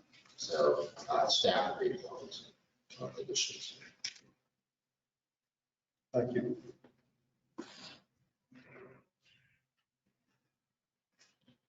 I would say from what I've reviewed on these, that most of them have been very detailed, technical cleanup, clarification items on the code where there were either areas that contradicted or things that were not well defined or clarified. And the change, I move we adopt them as presented to us by planning and zoning. Councilmember Barron has moved to approve the annual UDC updates approved by the P&Z Commission. Is there a second? I'll second. Councilmember Devine has seconded. Discussion? I would just like to thank the P&Z Commission for going through the UDC and providing us updates every year. This time last year, I was on that committee, so I know it's a lot of hard work and I really appreciate it. All in favor? The motion carries unanimously. Item 4, consideration, discussion, and take action on approval of contract for interim finance services. Thank you, Mayor, Council, members of large community. Normally, city administration is not going to come before council and discuss or ask about a personnel issue in the city. This is an unusual circumstance where the department head that will be out of the office for an undetermined period of time. And what I wanted to make sure that we're going to be very transparent with both the council and the public that we're taking care of city business. And what we'd like to do, and what the recommendation is to have an interim finance director. This would be an independent contractor agreement that would be good for 3 months with an additional, be able to extend that extra 30 days at a time. And this is something that may or may not happen for 3, 4, 5 months. But it's a critical position, critical in the sense that we're entering a period of time when we need to finish up the audit. Make sure that you as a council have budget and actual information on finances, so you understand exactly what's being spent. How much is in the bank account? How much do we have for the rest of the year? Those are the kind of things that I hadn't sent that to you today. I meant to, but your last budget to actual was a couple months ago. Difficult to run a city when we don't have that budget to actual. They are working on that now. So we have a plan to provide that, have an audit, then get started probably May or June, getting our budgets submitted to you as the council and approved sometime in September. So having said that, the individual that we was part of the network that the previous administrator knew of, this individual, Rosie Vela, has about 35 years experience in finance, has been a finance director in both Corpus Christi and the city of Richardson, and also San Marcos most recently. So this person's very, very talented. This will be a 90-day contract. As an independent contractor, they're not getting vacation or sick time or any of that, but the contract will be 3 months. can be extended, and then the hourly rate fiscal impact would be in line with who you had hired as a current employee. So at a $55 an hour rate, that would be and with very limited reimbursed mileage, would actually fit into that. Questions to staff at this time? In the agreement, it has a blank on it, to exceed blank hours per week. We're gonna put that right there. Yes, we put 40.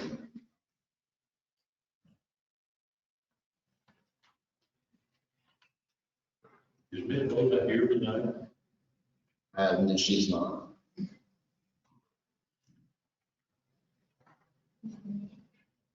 Do I hear a motion? We want to meet her. We haven't met her yet. I would like to move that the city council enter into an independent contractor agreement in the finance director position with Ms. Rosie Villa. Councilmember Barron has moved to approve the contract for the finance services with Ms. Vila. Is there a second? I'll second it. Councilmember Smith has seconded. Discussion? All in favor? The motion carries unanimously. I'm going to do a little rearranging here, so I'm going to skip down to item 7. Consideration, discussion, and take action on approval of recommendations on behalf of the Blanco Water Reclamation Task Force. Has it been an hour, 45 minutes already? Can't believe it. Thank you, Mayor Lumpy and council members. Nick Bornak, House Center for the Water and the Environment, and I've been proud to facilitate this task force since our efforts began back in 2020. This presentation is no new information. It's pulled out of the memo that was sent to the city administrator on February 28th. And then there are some clarification or some guidance that was provided subsequently by particular Blanco. I've chosen to just put this information on the slides verbatim, but don't worry, I will not just drone on and read it to you. This is going to be a very cut and dry presentation. So before I do the presentation, I have just a few words because this has been a long process. We've had a lot has gone into this, and we have a lot of people certainly very interested in the results of the task force.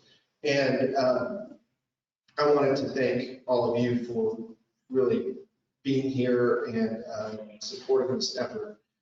So I wrote a few words here. I'm going to expound just a tad. There's lots of reasons for people to be here today. Ultimately, each of you here in the audience and council are here because you care. You care for your community, your environment, and the people that call Blanco their home. Mayor Lumpy and council members, you have put your faith in our efforts as a joint task force of elected representatives, subject matter experts, and citizen stakeholders to pursue with due diligence the creative and viable solutions to a very difficult problem.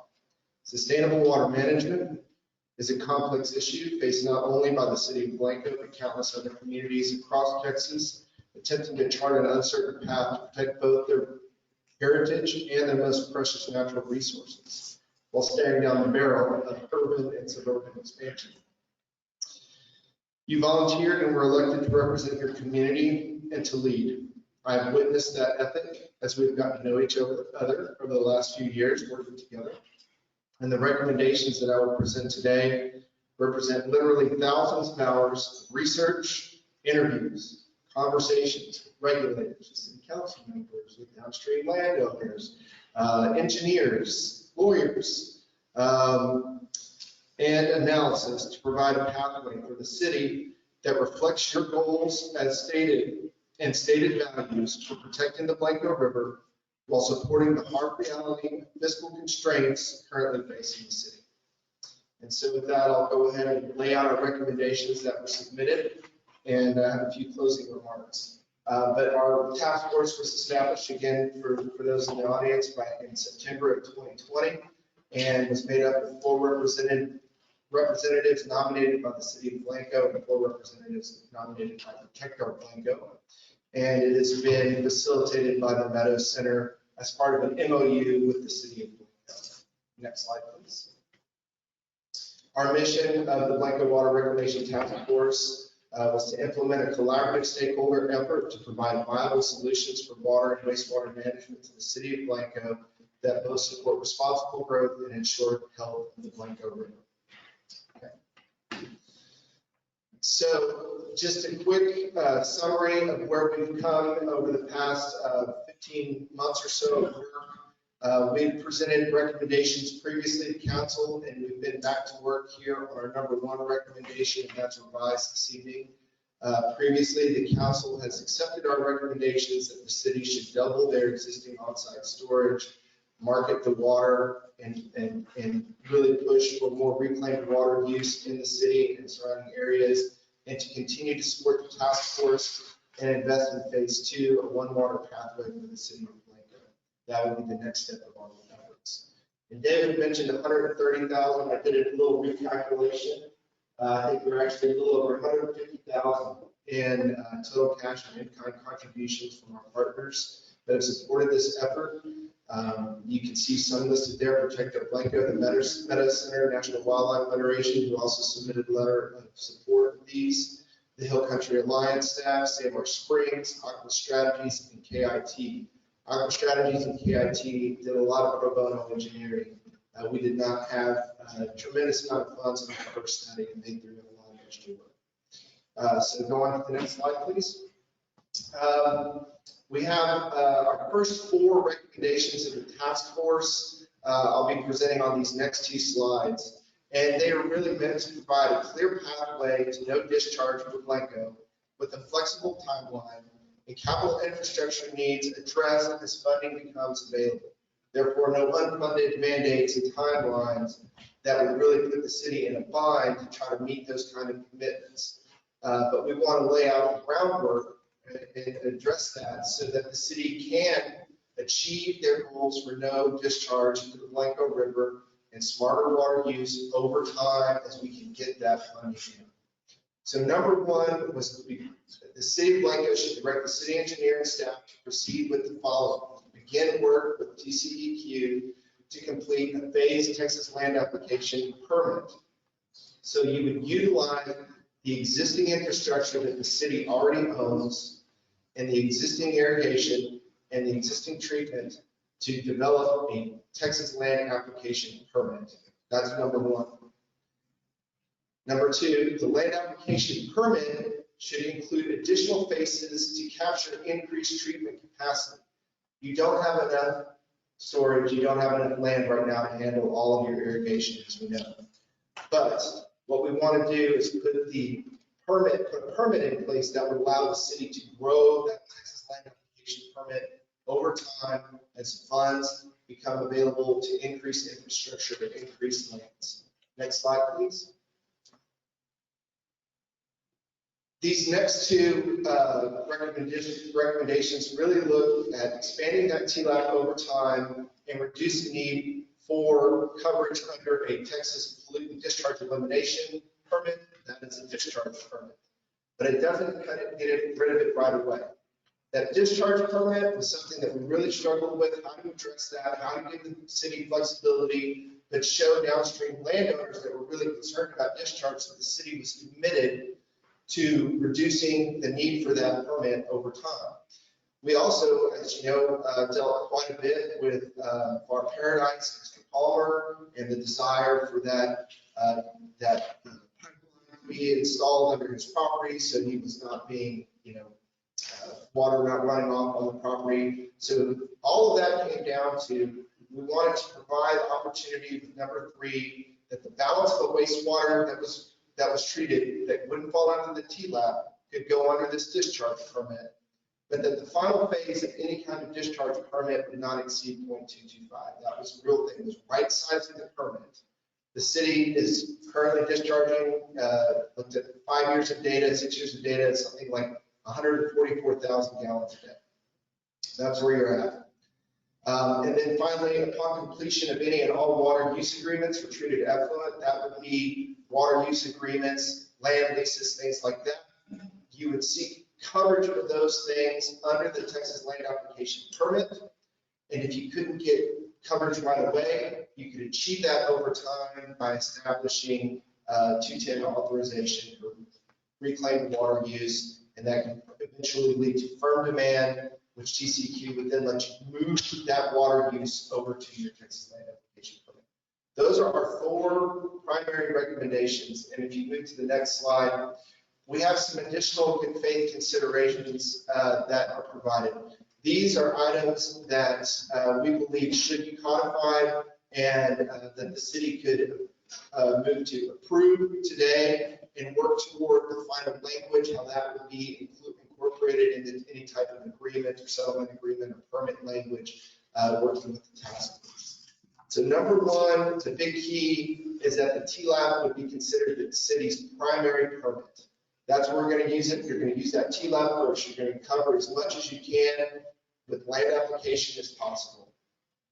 And number 2, or B, excuse me, as reclaimed water use demand is established through those 210s, that means, and then you can slowly move those in to be covered by your TLAP. So you can move them out from your discharge permit and into your TLAP.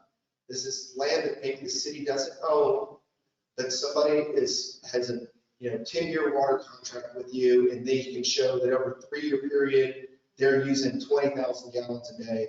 That can be established as firm demand, and TCEQ will allow that under coverage of your TLAP. That is a really critical piece of this in the way that the city can grow without having to make major investments in land purchases and things like that. So this is a real key. Okay, next slide, please. C is more of just almost a proclamation that the city's going to do everything they can, work with Infomart to reduce the need to discharge. And it also is a commitment to trying to have reclaimed water use as a real value to the city. Remember that wastewater is it's one of the worst words that we've come up with, because we shouldn't be wasting that water. There's so many better ways to use that water. Agricultural production is right at the top of the list here in Blanco, and we should be supporting the community in that effort. Next slide, please. This is something that we need to work on, I think, quite a bit in phase 2, but future development agreements really need to guarantee 100% beneficial reuse or land disposal of treated effluent. I was at a conference the last 2 days in San Antonio. The state of Florida will require that there is no non-beneficial discharge by the year 2036, I believe. So Florida is essentially eliminating direct discharge unless there's some kind of beneficial use. This is something that also the Pristine Streams rulemaking and legislation was trying to address. We need to be using water smarter and better, and this is a commitment from the city of Blanco to do that through development agreements and things of that nature.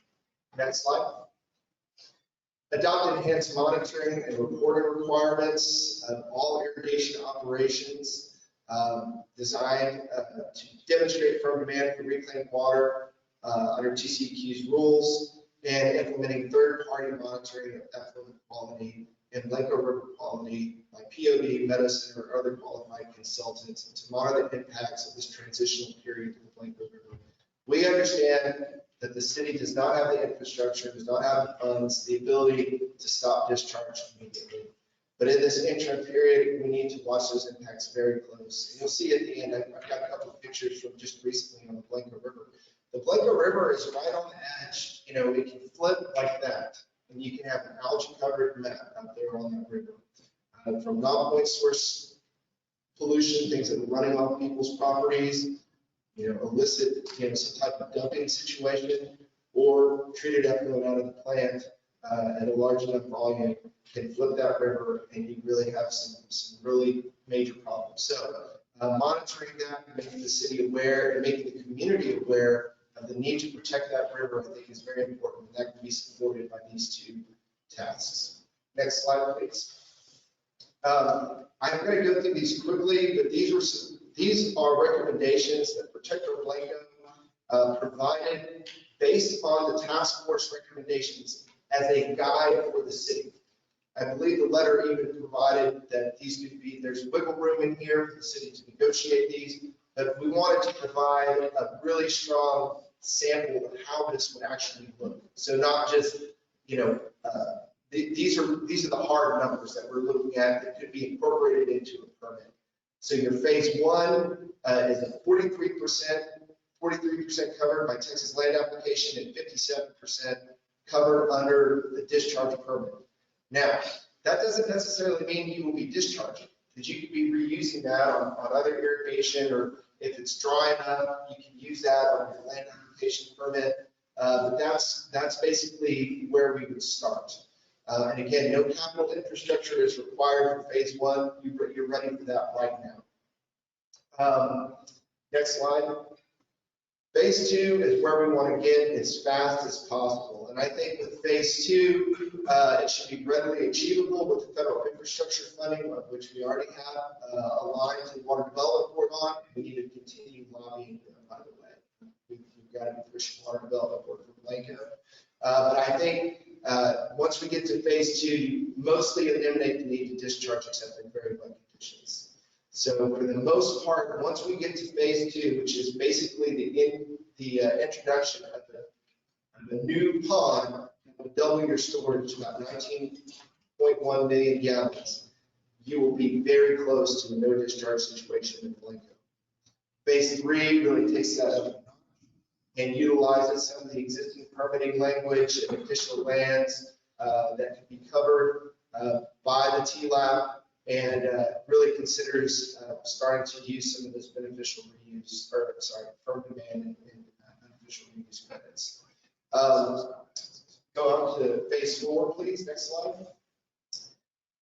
Final phase four, is going to require a little time, but the idea is that Blanco eventually eliminates the need for their discharge permit, is covering all of their discharge under a Texas land application permit. And if the city needs to grow and provide new expansion, they can do that and continue to do that with 210 authorizations, with development agreements that say you're going to take this water back and you're going to use it on your development. You're not going to try to, sit it down. We're not going to sit it down and Blanco River. So those are really the key pieces. I think I've got maybe one or two more slides, and under TLAP, these were recommendations also from Protector Blanco that are going to be critical. And these are this is standard permit language, but this is just so everybody understands what these mean. Under Texas land application, there's going to be annual soil samples on your irrigation sites. But that's a really important piece to understand how the soil is reacting, how it's able to take up nutrients, and make sure that we're not inadvertently doing harm to the stream because we're putting too many nutrients or having problems with our soil on those irrigation sites. But that's an annual sample. And under the discharge permit, so any water that has the chance to reach the Blanco River, Protector Blanco is recommending the phases. This is TCEQ's current water quality recommendations for the final phase of Blanco's proposed discharge permit that's been submitted to TCEQ. So that is a 5.5, 1.9, 0.15 permit, 0.15 total phosphorus. That number, I point out, is a little bit higher than I think a lot of folks would like to see phosphorus, but the idea is that we would be minimizing discharge to such an extent that it would not have adverse impacts on the Blanco River.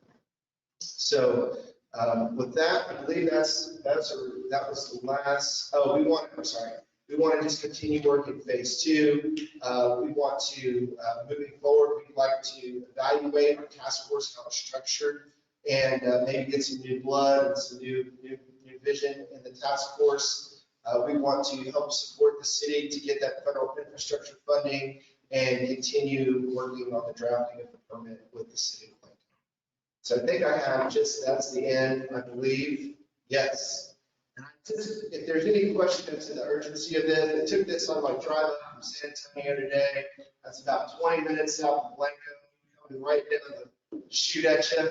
281, there's going to be a lot more lanes, a lot more traffic, and that means that a lot more houses are going to be accommodated, a lot more businesses. So the importance for Blanco to get on top of this now is pressing. This is the time. And then there's one more slide. This was just a few days ago on the Blanco River. We have, I realized that there's been some great improvements done. I think Infomark, we're really excited to see them in the game here. Some of this algae on this is just below 165. There could be some seasonal stuff, could be some non-point source issues, but we've got to continue. The point is that we've got to continue education. We've got to protect this river. There were only 22 pristine streams in the state of Texas. We don't want to make it 20 and drop those 2 segments in the Blanco River. So with that, I had I don't know, are you going to speak on this?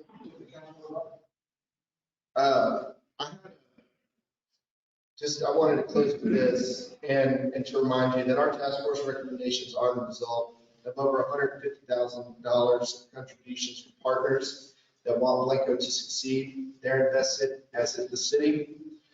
I know that the letter that was received, or the report from Freeland Turk, Mr. Turk's not a fan of our TLAP option, but I wanted to remind council that our task force was faced with more than just spending money on engineering solutions. There are many ways to invest money in dig holes and install pipes, but what make our recommendations unique is that we integrate the best practices that Mr. Turk encourages in his letter, and we integrate those into a long-term and strategic policy to ensure Blanco's path can be supported by all parties. And that's really important. We were facing quite an adversarial situation should we not find a solution that could work for all parties. And I believe that's what's so special about this. But directing and implementing this policy falls on the shoulders of council. A vote to affirm the task force recommendations will shine a light on this little patch of hill country. Blanco can set an example today for other communities that make up the patchwork of hills, rivers, vistas, and people that we've come to love as the Texas Hill Country. You've put your trust in us as a task force, and I believe we have delivered. Thank you very much. I've got questions. Yes. All right. Number one, thank you, and thank everyone that's been involved in this. The letter from Protect Our Blanco that is dated March the 1st, this is a sample. Is that correct? The letter dated March the 1st, before we go to exhibit attachment. That is an example of how the permit, but I believe Protect Our Blanco is certainly serious about the intent of that, and that it falls within the recommendations of the task force. But that is a Protect Our Blanco document, not a task force document. And I appreciate your photos, but I will point out the bloom upstream of our plant is just as equal to what you're showing. 100%. That's why. It started at our drinking water point, which is our intake. Yeah. It's above the first dam. So I'm Honestly, hoping that the this is- monitoring will be upstream as well. That's right. Well, that's what we talked about actually adding an additional Clean Rivers program site upstream of the state park for that to see. I think we're probably dealing with some non-point source issues or possibly some fertilizer runoff, things like that. I think so too.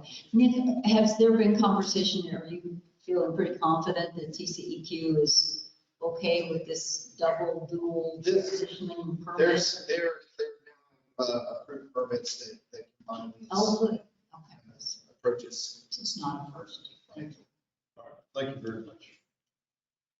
We may avoid adversarial relationships with Protect Our Blanco, but by doing this, we've been negotiating with particularly one landowner now for several years. Do we increase the possibility of an adversarial relationship there if we do not continue with what we've arrived at so far as the discharge route across his property and everything? Well, I think we're still Is doing, that going to be? I think we're still doing that, Councilman McClellan, and we'll continue with that because we're keeping the discharge I believe route that in place. we get an update on that in executive session. That will continue. Yes. One thing that was a really interesting component that I appreciated that Protector Blanco submitted as a possibility was that discharge route that would go across Park Paradise could potentially in the future be converted to reclaimed water line, which would be a really nice asset. Don't know that our agreement with Florida allows. No, this would be like a future, like maybe, things change, opinions change in the future. Yes. And I will say I'm encouraged that Mr. Palmer's wants to meet with Infomark representatives, with our city administrator to look at how we are moving along with other ideas. I think he's very open to how might this effluent be of some advantage to parts of his property in the future I think he's concerned, his optimism is there. So I feel like we're moving into a good place and a good relationship to make this all happen. I share those. Okay, any questions? Yeah. Thank you.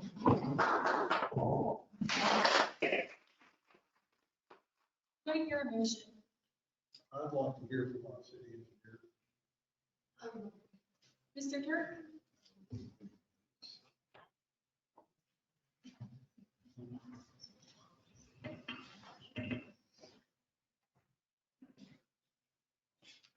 Mayor, Councilman, good evening. Okay. Well, I've received several emails and everything, and you had expressed some concerns.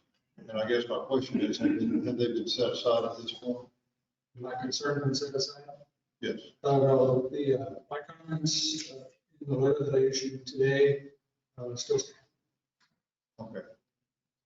That's what I need to know. Thank you. Is there a motion? Mayor, I move that we adopt the February 28th, 2022 task force recommendations and direct staff and consultants to amend the city's pending TCEQ permit wastewater disposal permit application for permit number WQ 00105490002, consistent with Protector Blanco's March 1st, 2022 terms, including phases, conditions, and standards, and to concurrently negotiate with Protector Blanco and other stakeholders in pursuit of a settlement agreement regarding future developments. An enhanced and third-party monitoring of effluent quality and the Blanco River quality, and to prepare the amended wastewater permit application and any necessary settlement agreement for final approval or otherwise provide a progress report at the next regular council meeting. Councilmember Devine has moved to approve the recommendations from the task force. And the amendments the included amendments from Protector Blanco? The included amendments from Protector Blanco. Is there a second? I'll second. Councilmember Barron has seconded. Discussion? I guess I'm confused. The amendment was considered a sample. Is that the intent of your motion?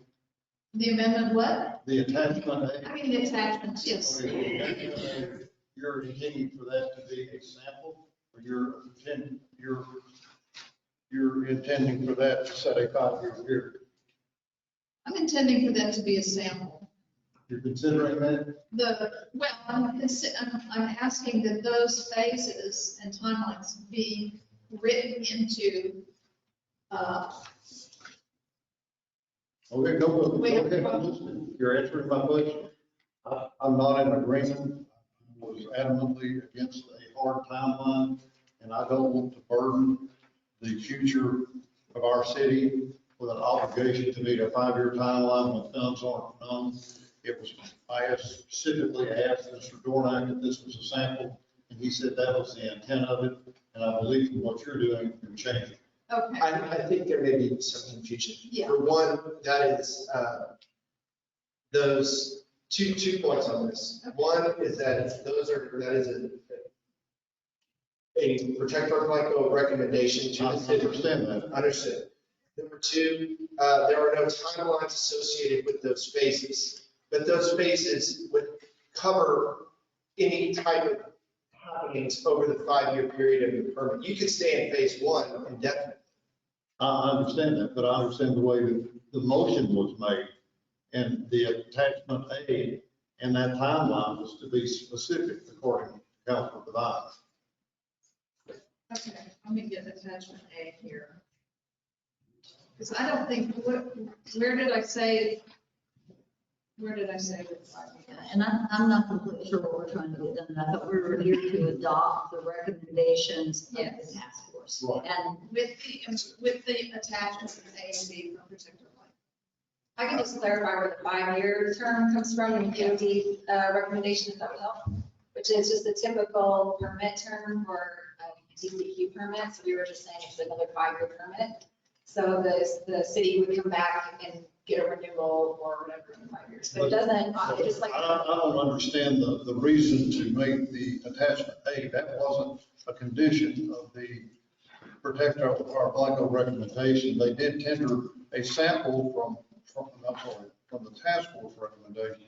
They did tender a sample attachment A from Protect Our Blanco, and I think it's a good sample, but I don't want to be bound to a fixed timeline and burden our city when we hopefully will have the finances and hopefully we'll be able to do this.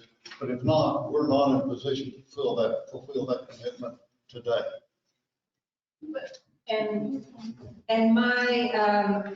And the reason why, the only reason why 5 years was included in there is simply the permit term. It does not have to do with the phases at all. So you could leave it out. We just want to make sure that it's not a permit that doesn't come back for renewal for 15 years or something like that. Right, I just But don't it understand doesn't- why it's being added. Yeah. it doesn't. You're saying, in other words, 5 years should not start until a later date is undetermined at the moment. Is that right? I'm saying that the 5 years doesn't have any implication on any of the phases in the permit. 5 years, it's just the term of the permit until it needs to be renewed. Like Skornek said, you could stay in phase one for the whole 5 years, and then you come back for a renewal, and then you could still stay in phase one for the next 5 years. So- Then you come back for a renewal 5 years from then. So Lauren, why, But is it, just to be clear, I don't want that. the DOB proportion of these recommendations are simply a sample recommendation. What you would be adopting tonight, as I thought was proposed, was the task force recommendations, not the DOB recommendations verbatim. You wouldn't be adopting verbatim the recommendations of the task force. Yes, I think, well, my understanding is that, my understanding is just that there were clarifications that were brought from POB to be sure that there are some actual guidelines, measurable guidelines that support the task force recommendations. Let me add one more thing to that. The task force recommendations are broad guidelines. Protect Our Blanco provides the details, fills in the details of one way to do it.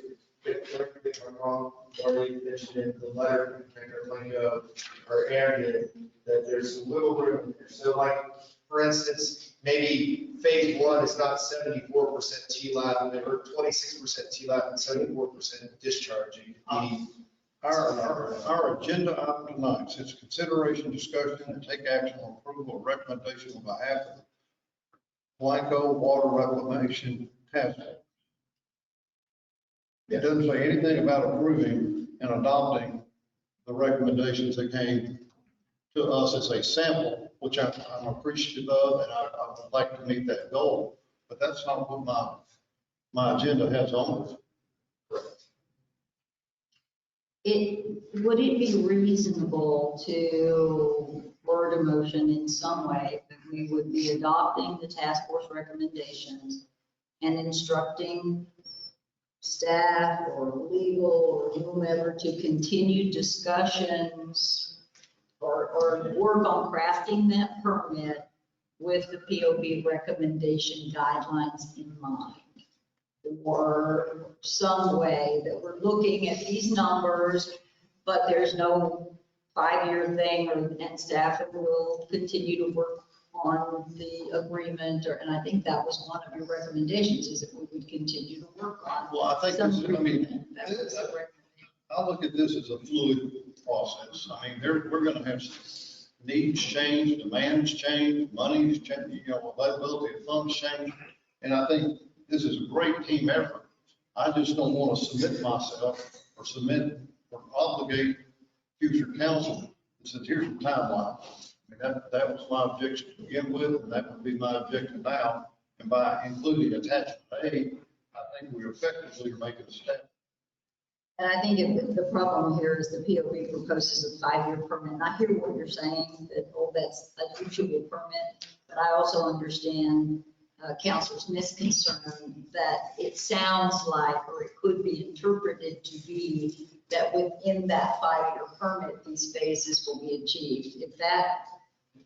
If you just had POB proposes a permit in several phases without that 5-year on there, would that be more reasonable? But I mean, we're planning on doing it today. Exactly. I mean, that's outlined by what Nick presented to us in his slide presentation. Right. So I guess the question is that I'm not sure if this is for a POB, is what more would it take to make you guys satisfied that we're adopting the task force resolution? It's our goal moving forward. What was it?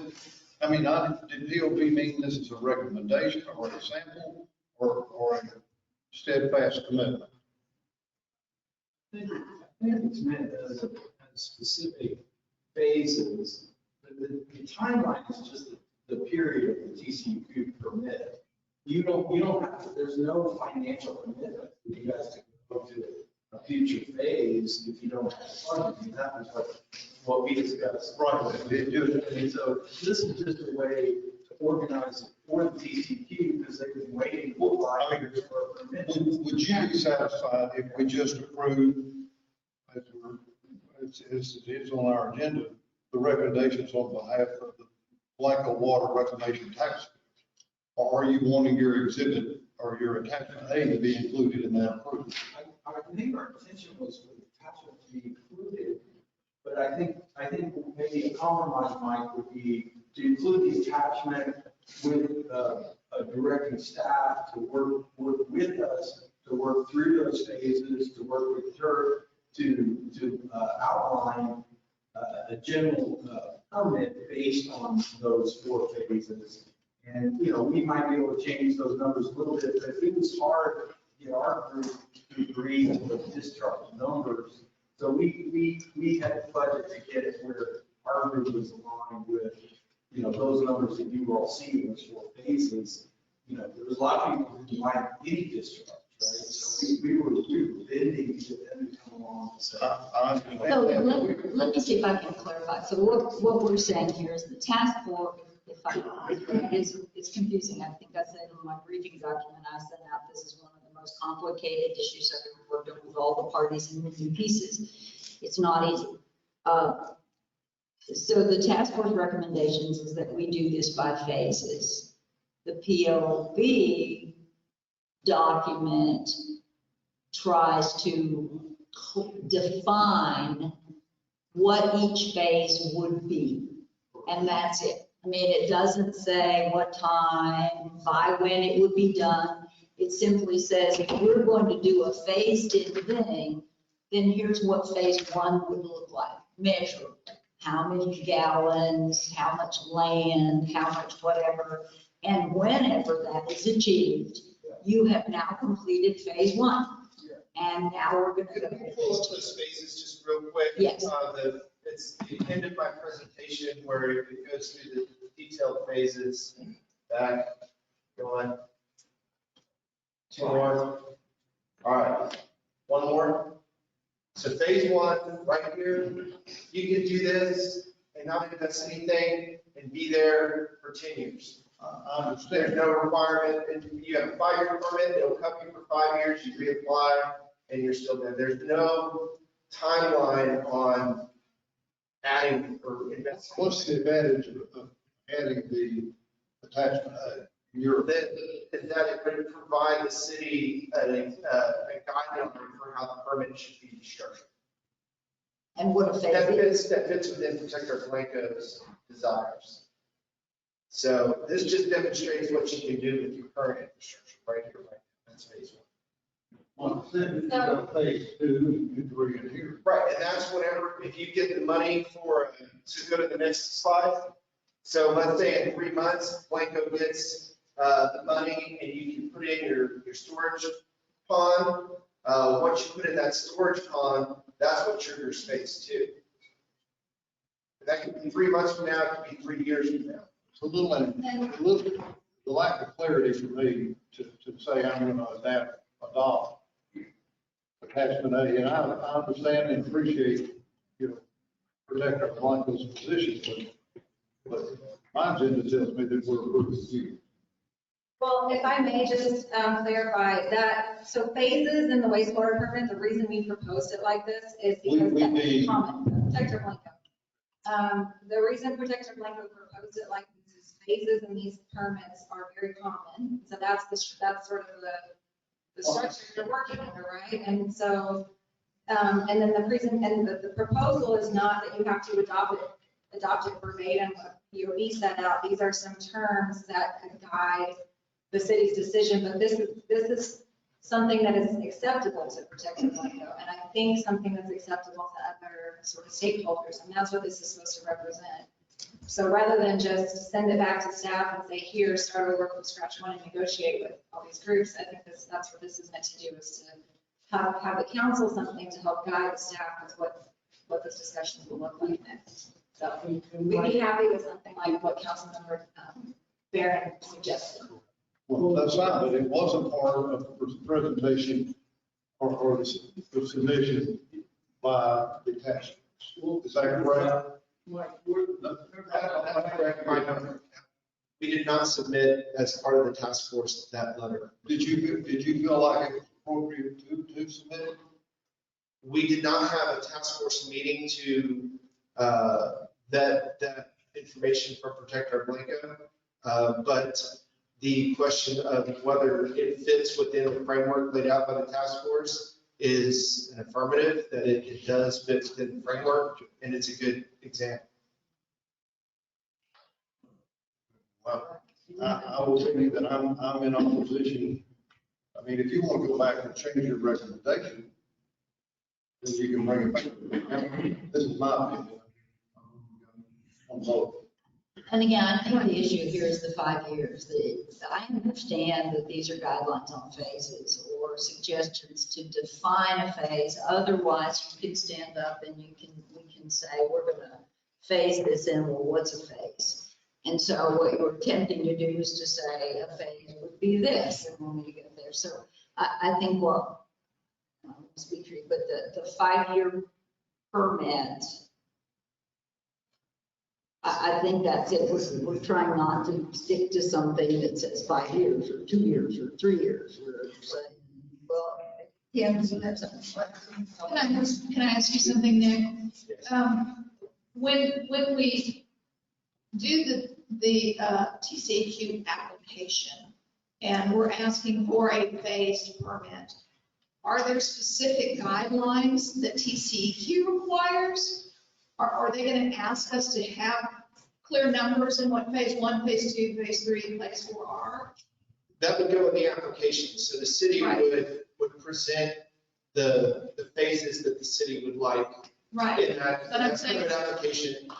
And TCEQ would then approve or come back with comments on. So TCEQ is expecting some kind of definition of phases? That's what I'm trying to ask. That's, TCEQ is not going to provide that. No, That's but they're going to expect some, I mean, are they going to expect us to say, here's what phase one looks like? Yes. So it seems like we have to have something that says, here's what we're asking for in phase one, here's what we're asking for. We're asking for a phased permit, and here's how we're defining what those phases look like. And I would say that's correct. I mean, for Councilmember Smith to have concern about the specificity of these, I could understand that. And that is why my understanding was that I was presenting this information here as a sample of what the permit would look like. So I would recommend at this point that maybe that's how we consider it, and we continue to work together on defining that in the permit application. Okay, so we changed the wording to say, using these as guidelines.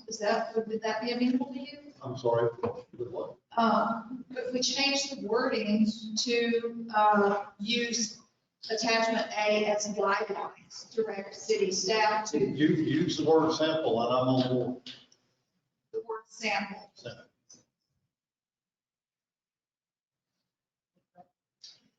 Okay. You're effectively, if you adopt the task force recommendations and direct attention to the sample, then you're inviting it and directing staff to go negotiate a phased permit, which may include these items. And that's the recommendation, as I understand. You're not voting today on binding terms of every phase. We're not. I mean, I don't. You know what they want, we'll go negotiate. But you are voting on the policy direction. Yes. You want the city to take. The staff, and engineer, everyone, notwithstanding these questions, ready to move. Right, I mean, I want to get to that end goal of no, 100% no discharge. I just don't want to have a timeline. I would like to maybe, Councilman, and I look at it, rewording your motion that we would adopt the task force recommendations and direct staff using the POV recommendations as guidelines to enter in samples, to enter into negotiation or enter into actions necessary to develop the TCEQ permit application. And I can say, I have one through recommendations 1 through 4. Yes. Okay. All of them. I can't hear you on that. All of them. Can I reword my, I'm going to start. Please. Please.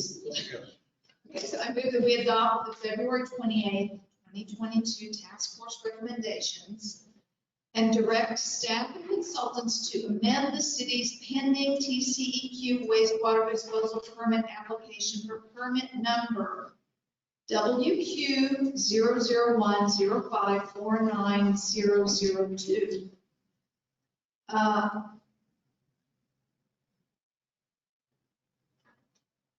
To include phases, conditions, and standards that reflect the sample that was presented in the POB letter of March 1st, 2022.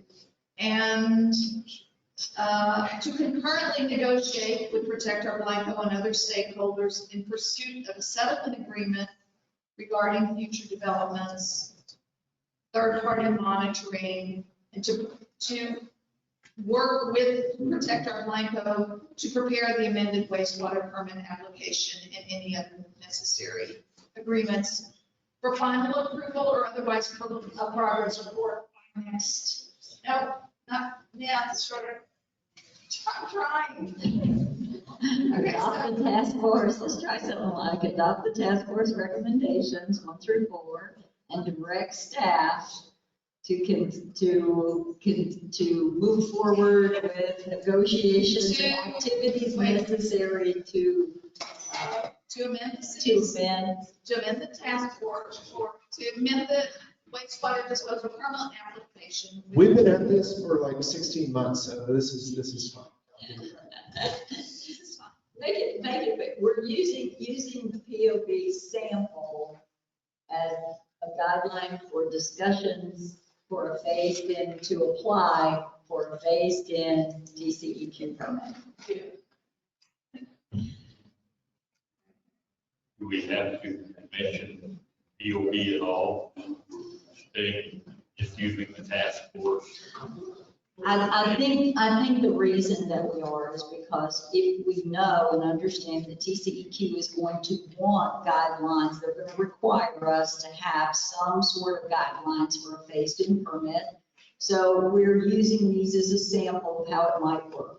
That doesn't mean that will be the final thing we'll decide upon, but we are committing to move forward with a phased-in permit, and these are some sample parameters that we can use to begin the discussions to get these finalized.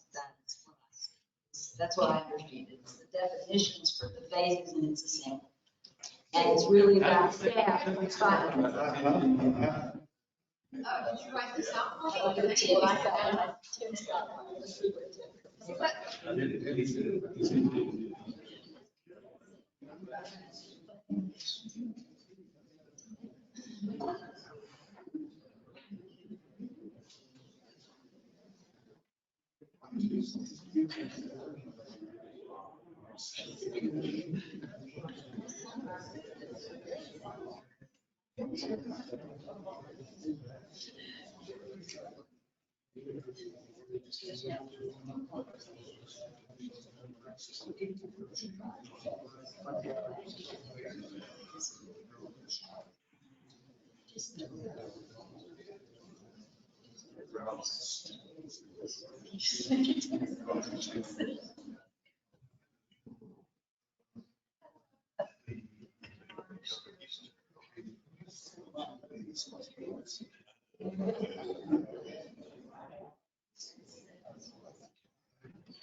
I apologize.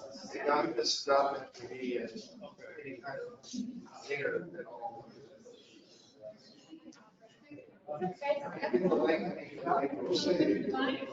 After consulting with my attorney, I have a new.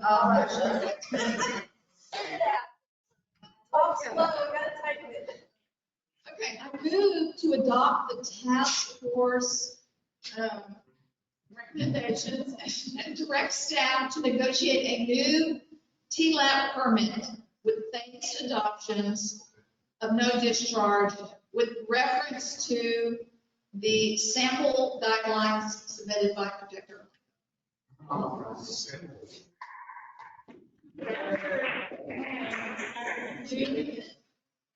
Thank you.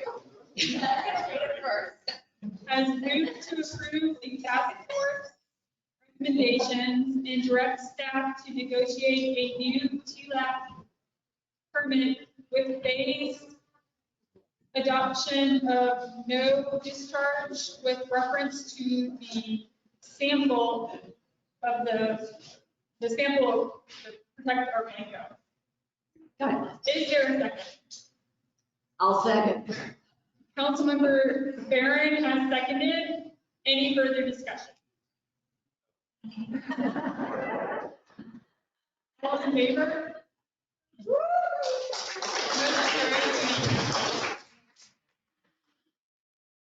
We are going to move on to item consideration, discussion, and take action on approval of resolution number 2022 R002 Pristine Rivers and Streams. Okay, this is, I am asking the council to pass this resolution in support of the spokesperson we had earlier. TCEQ has been petitioned to enter into a rulemaking process. We all know how long that's going to take, but we're hoping they will at least agree to enter into rulemaking that would set a new regulation that would prohibit any new discharge permits or any expansion in volume of current discharge permits into these bodies of water that are defined as pristine rivers and streams. And our Blanco River is one of those, incredibly sensitive.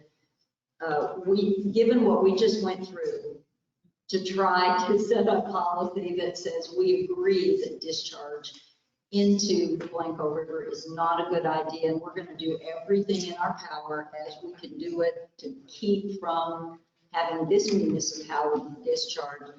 And yet we are totally vulnerable to upstream development. There's nothing right now that would keep a MUD or a WCID from discharging upstream from us that could cause amazing plumes all through Blanco State Park. We've seen one recently. That wasn't us, and that wasn't the city doing it. It was happening upriver. So I think that given what we're going through, this is a great way for us to say we want protections as well from our upstream neighbors to make sure that TCEQ does not give a discharge permit to a new MUD or a new development that will cause us to be victims of the very thing we're trying hard to prevent causing to our downstream neighbors. And this would be our drinking water. I saw where our inflow at our water treatment plant comes in, and that outflow was right there is where it started. So you can imagine a little farther upflow. So I would like us to say a message, give that message to TCEQ that we're working really hard, and we would like them to do the same for us and expect anybody else that comes up upstream to find land application ways to deal with their and not put it into our river.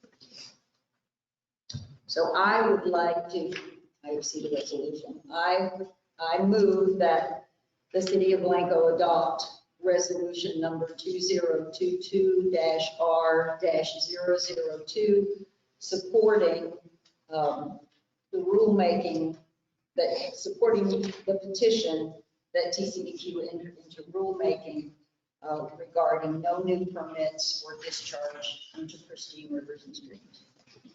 Councilmember Barron has moved to approve resolution number 2022-R-002. Is there a second? I'll second. Councilmember Smith has seconded. Discussion? All in favor? The motion carries unanimously.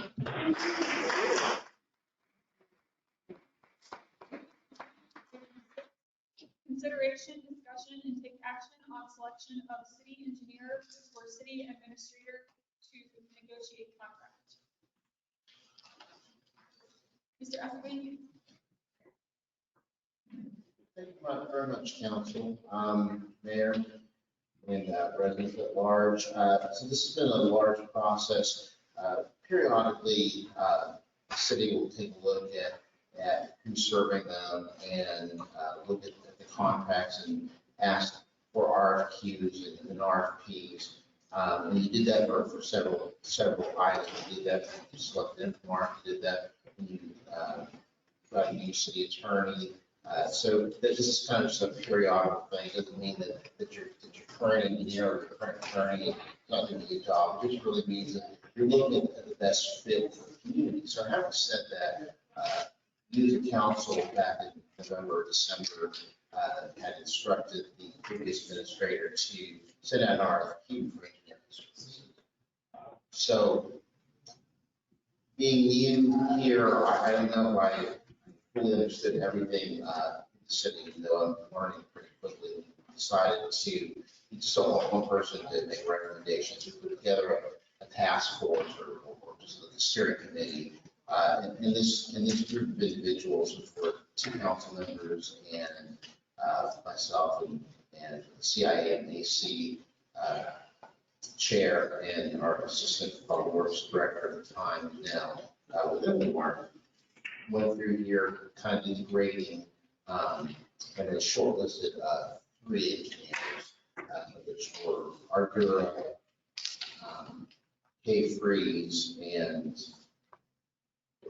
Doucette. And so then after that, we did interviews on Friday, and that's why you received this information a little bit late. You received this Monday. But having looked through this, you can look at what was in the RFQ and what the city engineer does is very important. Not only takes a look at the current utilities, everything that's public works.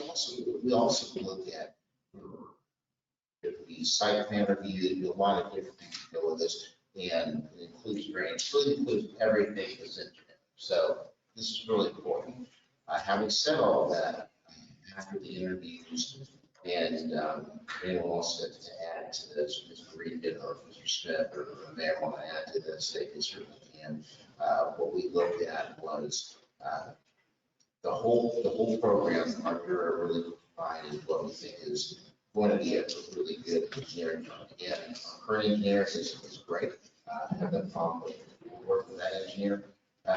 But I think this engineering firm provides a large depth of experience, has an excellent project manager, and has assured us, even though we haven't talked specifics about what they'll charge, that they will stay at a competitive rate. So this time, the recommendation from the staff, the committee, they added the one is that recommend Hunter as the next city engineer.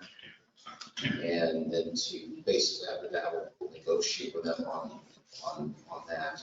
But is there questions of staff or questions of the committee at large? Then we can also need, if you select that person, we can also need our director as well. There's representative from that firm. I would say, I don't know if anybody else has any questions. I reviewed all of the RFQs that came in and checked with a couple of the representatives on the interview committee as well. And I think that the group has certainly done its homework, and based on everything I've heard and all the research, I would like to move that we direct our city administrator to enter into negotiations with Ardura Engineering for a contract to provide engineering services to the city of Lancaster. At this time, Martin Sanford, would you like to say a couple words to the council? Mayor, Council, I'm Byron Sanford. I'll be the project manager for the city. Been with Ardura for 17 years, specialize in municipal engineering. Like Warren had mentioned, we have a large depth. So we're excited to be here and look forward to working with you and your city staff.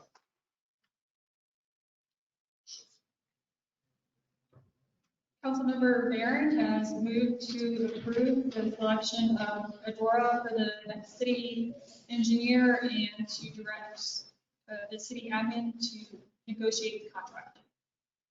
Is there a second? I'll second. Councilmember Smith has seconded. Discussion?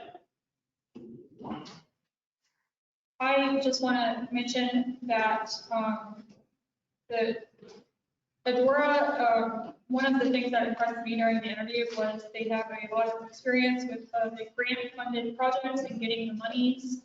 And also with our new contract with Infomark, they do have a relationship with Infomark from previous cities, so that expertise will be brought forward too. Any other discussions? All in favor? The motion carries unanimously.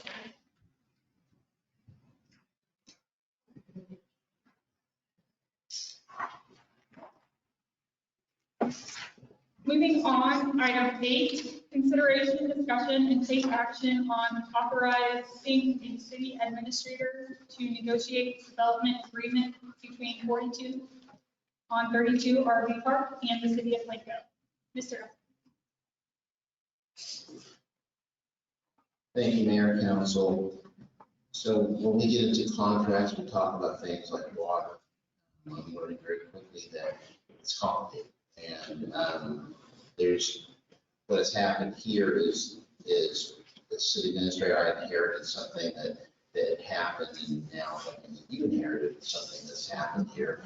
And I'm going to kind of go through this quickly to kind of explain where we're at. Administration needs guidance from council. So 1432 is an RV park that is on the north side of Highway 32, and this RV park, as you know, started with the original 14 units, and it's since grown to 114 total spaces. And to explain the RV park, so there's some plans to expand it, there's some plans to also provide some additional amenities on that site. And I did talk to Mr. Borshak, I talked to his business manager as well. And what had happened here was that originally this property is outside the ETJ. So normally can't speak to what happened before, but cities are not required to provide water to anyone outside of corporate city limits. And it's a little bit unusual to provide it to someone outside the ETJ, but my understanding from our city attorney, once the water is provided, it can't necessarily be taken back. But what can happen is we can look at the pricing and make sure that the pricing that was supposed to have happened happens. So originally, the cost to provide the water was based on really two things: a volumetric charge and then a charge based on how many ordinances taps. But in this case, what happened was there was one tap, and then there ended up being 114 connections. So if you look at the paperwork provided, when you look at what's been charged to provide about 90,000 to 100,000 gallons of water a month, you'll see that September, October, and November, that cost was right around $1,500 to provide water. So if you actually consider the fact that with 100, and this previous city administrator did, that there are 114 connections which are charged as base fees. For the base fees, the volumetric charge, and I can go through that in a minute, but the base fee for each connection or each tap, depending on how you determine that, will be outside the city, outside the ETJ, 77.5. So you multiply 77.25 times 114. Plus the volumetric charge, which has been about 90,000 gallons, 95,000 gallons with an audit history, then what you're now seeing is December, January, and February bills jumping from about $1,500, $1,600 to about $10,500. Okay. So city administrator Kelly Kuzler submitted that and required that the owner of 132 pay that, and they have for the last 3 months paid the bill. Actually, the last 2 months, they haven't paid the bill yet they're awaiting this outcome for the February bill on March 8th. So they have paid this twice.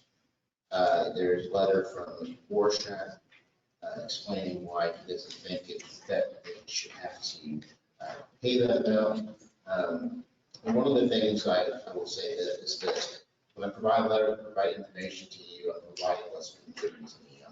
It's not necessarily that I agree or don't agree with this. There's comment from him, former Mayor Hurden, and she spoke to me and didn't agree that she remembered saying this, and that the idea was that when this water was provided, that there was one connection or several connections, but not the idea that it was 114. So what I'm getting at is this is the information that I know. I inherited this. But moving forward, one of the things we look at is if there's 114 connections, are all those connections being used?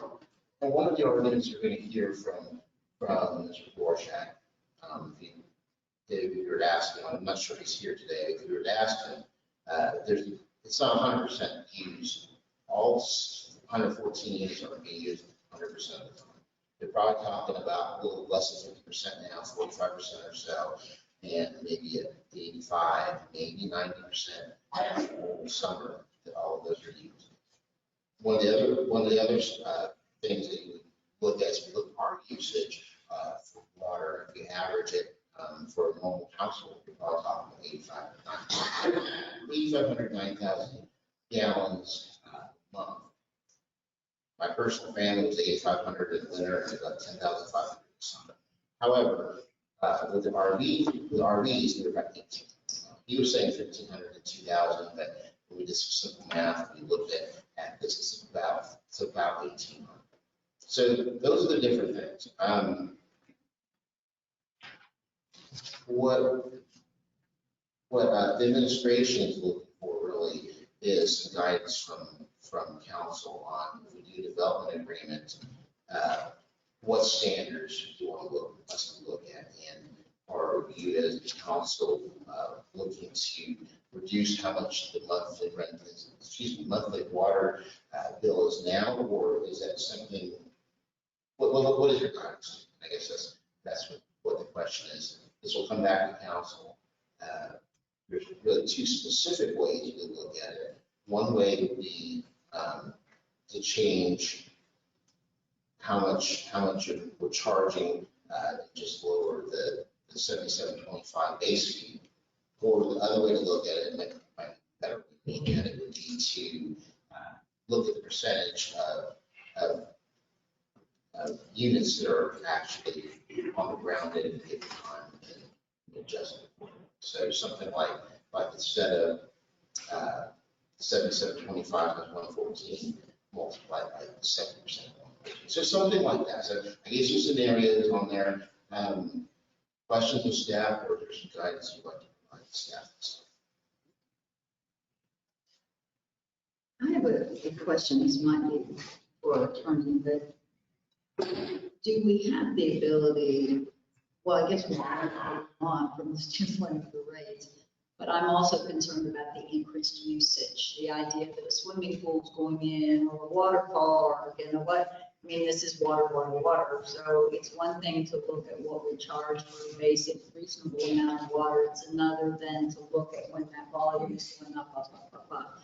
So we could we, as we look at, let me put it this way, as we look at some of those things, that I think I also want to look at how the usage, that how much water are we sending out there? That's a big concern for me, and I want to make sure that we're controlling that. If we can't put a finite amount on it, then I would like through that development agreement to structure it in a way that the higher the use goes up, the higher the cost of that.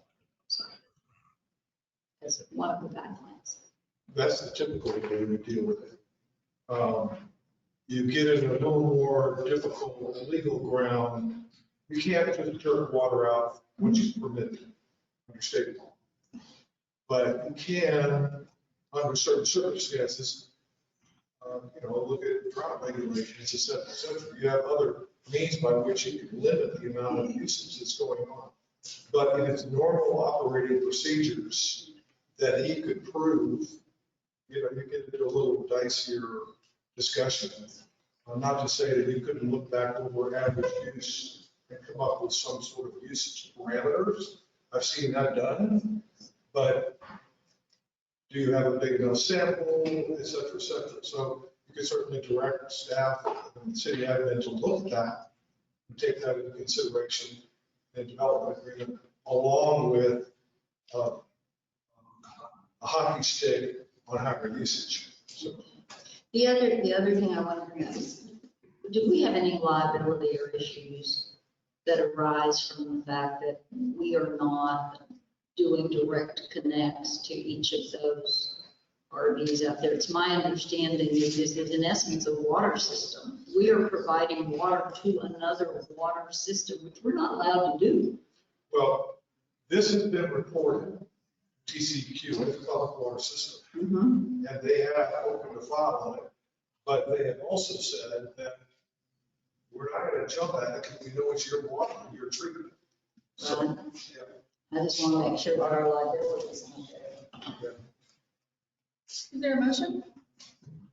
Madam Mayor, I think, I'm gonna make a comment to the motion, that we've got an obligation to our customers, whether they're in the city limits or out of the city limits, to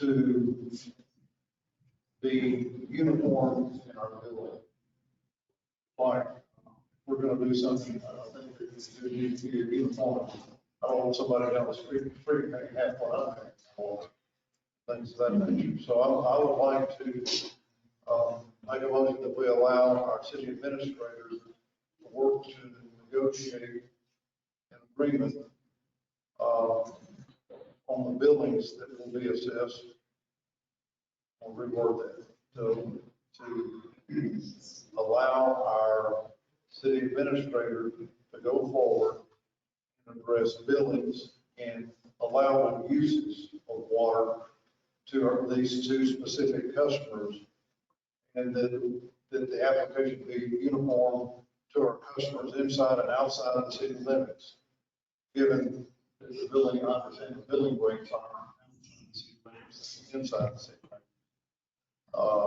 And reference to the RVs, to make it equitable as we build apartments, as we build hotels, all apply to Second, you Harper. And if we need to wait for a second, but I have a problem with that because when you're dealing with somebody down the street, that person's paying taxes. These people are paying no taxes. But if I'm outside the city limits and I have an RV park, I want to be the same rate as the other RV park. That's outside the city limits, not necessarily inside. No.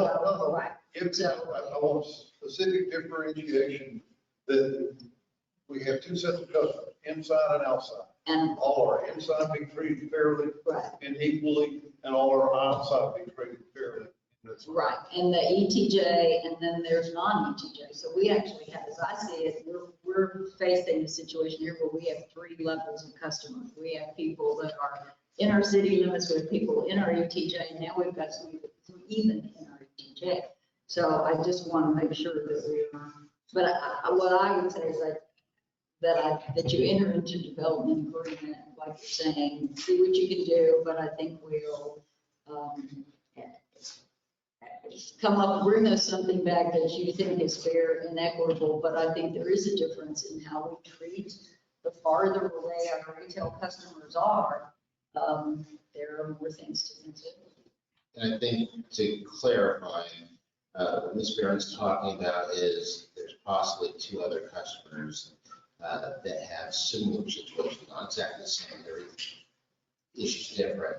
One is inside the city, and the other one is in our ETJ. This one's completely out of the ETJ. But in crafting this one, we're gonna use it, listening to council, then we'll make sure that every user starts to pay all the fees that are required. Is there a difference between like a mobile home park, we're talking about the number of taps and the hotel? The hotel has all these different units. They've got a swimming pool. And then they have one tap. Is there a difference in that kind of? Well, so there's a difference. When I was at a previous location and we were looking at what the TCQ considers as far as the amount of water that is used, there's a difference. So for example, when we were at Sealy and we had issues on how many connections, how many taps the TCQ would give the city, apartments, every unit, with RVs or anything else that had individual buildings, they would consider those as connections. With hotels, it was still whatever tap size was. In other words, there were 100 hotel rooms, that wouldn't have affected the 100 connections or taps, but the individual RV sites and those things would. So that may be fair or not fair, but that's how TCQ looked at it. So I would look at the hotel would be different, or motel would be different than an RV. Do we know if these numbers were included in the numbers of like, who's giving us felt what we have available for how many tabs we can, let's go back like 4 hours ago. How many tabs we have available with our current 600 acre feet? How many new tabs we can, open up in the city? Were these numbers, was this property included in that evaluation? They just went just within the city limits. Before we continue with the discussion, let's have a second, if there's a second on the motion, because there is a motion on the table right now. And we need a second. If. What's the motion? Yeah, well, Yes. Okay. The motion was, hopefully I'll do it all the same way, that we authorize our city administrator to go forward and review billings and allow uses of our water. And I ask that he be directed to uniformly bill our customers, given that they're inside or outside the city. All the buildings are inside, all the buildings are outside, it would be equal. And,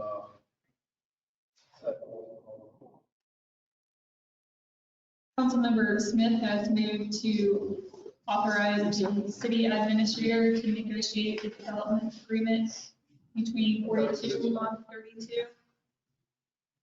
May I ask a question? To clarify your motion, you're directing with the usage of building, et cetera, you're directing by your motion, uniformity outside the ETJ to be uniform outside, and then there be a uniformity inside. Okay, and then we can do more when it's back to us. So Councilmember Smith has moved to authorize city administrator to negotiate development agreement between 42 and 32 RV Park and the city of Waco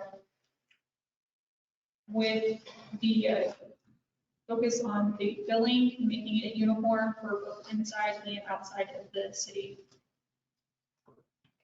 Is there a second? I'll second. Mayor Pro Tem Salceda has seconded. Discussion. Councilmember Devine, you can continue. I was just wondering where these, if any of this water usage and potential future water usage, when they're talking about water park and pools, that kind of stuff was factored into the studies that they did. It probably wasn't because they're in the ETJ, but it certainly does impact our water. He mentioned, I know he in the slide it mentioned that percentage was outside the city. I don't know exactly what's that, but. 30% more. Yeah, the water usage. You know that? So the way he did his report, he took each rate code that the city bills and broke down the usage that way. And so he did factor in outside city limit rate codes. I don't know that he factored in expansion on their part. I see, okay. I do think, and I would like us, what I would just say is I would like, as you're doing this, my guidance doesn't need to be a motion, is that we look at rates in these entities to encourage conservation, i.e. a sliding scale usage rate, so that a base volume that makes sense would be at a rate, but when they go above that, we really whack it, and when they go above that, we really whack it. Because I don't want to be providing water anymore. The administration would agree with you. We look at providing basic water needs, certain amenities that may create more water usage is really not on the city, it's on that individual. Is there any further discussion? All in favor? The motion carries unanimously. Moving on, item 9, consideration, discussion, and take action on approval of change orders to the water treatment plant contract to include changing the line item scope from rafter replacement to 1 rafter plate repair and 21 rafter seal welds to minimize erosion to rafter ends. This is a no-cost, scope-only change order.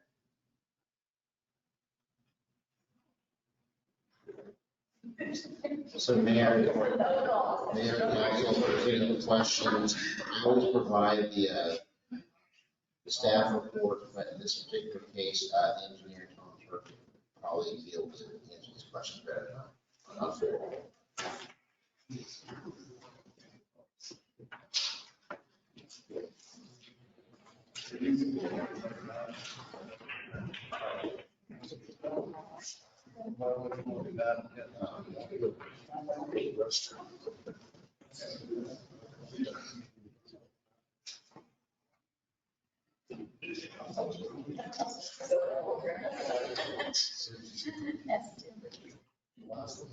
Yeah.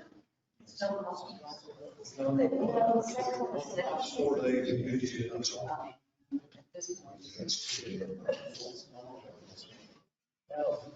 Is there a motion? Okay. Mayor, I make a motion that we give consideration to agenda, new business agenda item 9 and 10, and that we approve the consideration change order number 004, and we also approve change order 005. 005 is the cost of $5,834.97, and 4 additional days to be added to the time completion. Councilmember Smith has moved to approve the change order 004 and change order 005, which will increase the contract by $5,834.97 and add 4 days to the completion of the project. Is there a second? I'll second. Councilmember Barron has seconded. Further discussion? And just to clarify, the 4 days, it will still be expected to be completed in August. That's correct. All in favor? The motion carries unanimously. So at 9:11, we are going to adjourn into executive session. Item 1, Texas Government Code, section 551071 and section 1.05. This conference will now be recorded. Thank you, Zach. At 9:32, we're back in regular session. There was no action taken during the executive session. Do I have a motion to adjourn? Councilmember Smith has moved to adjourn. Is there a second? Second. Councilmember Barron has seconded. All in favor? Yes. So we are adjourned at 9:33.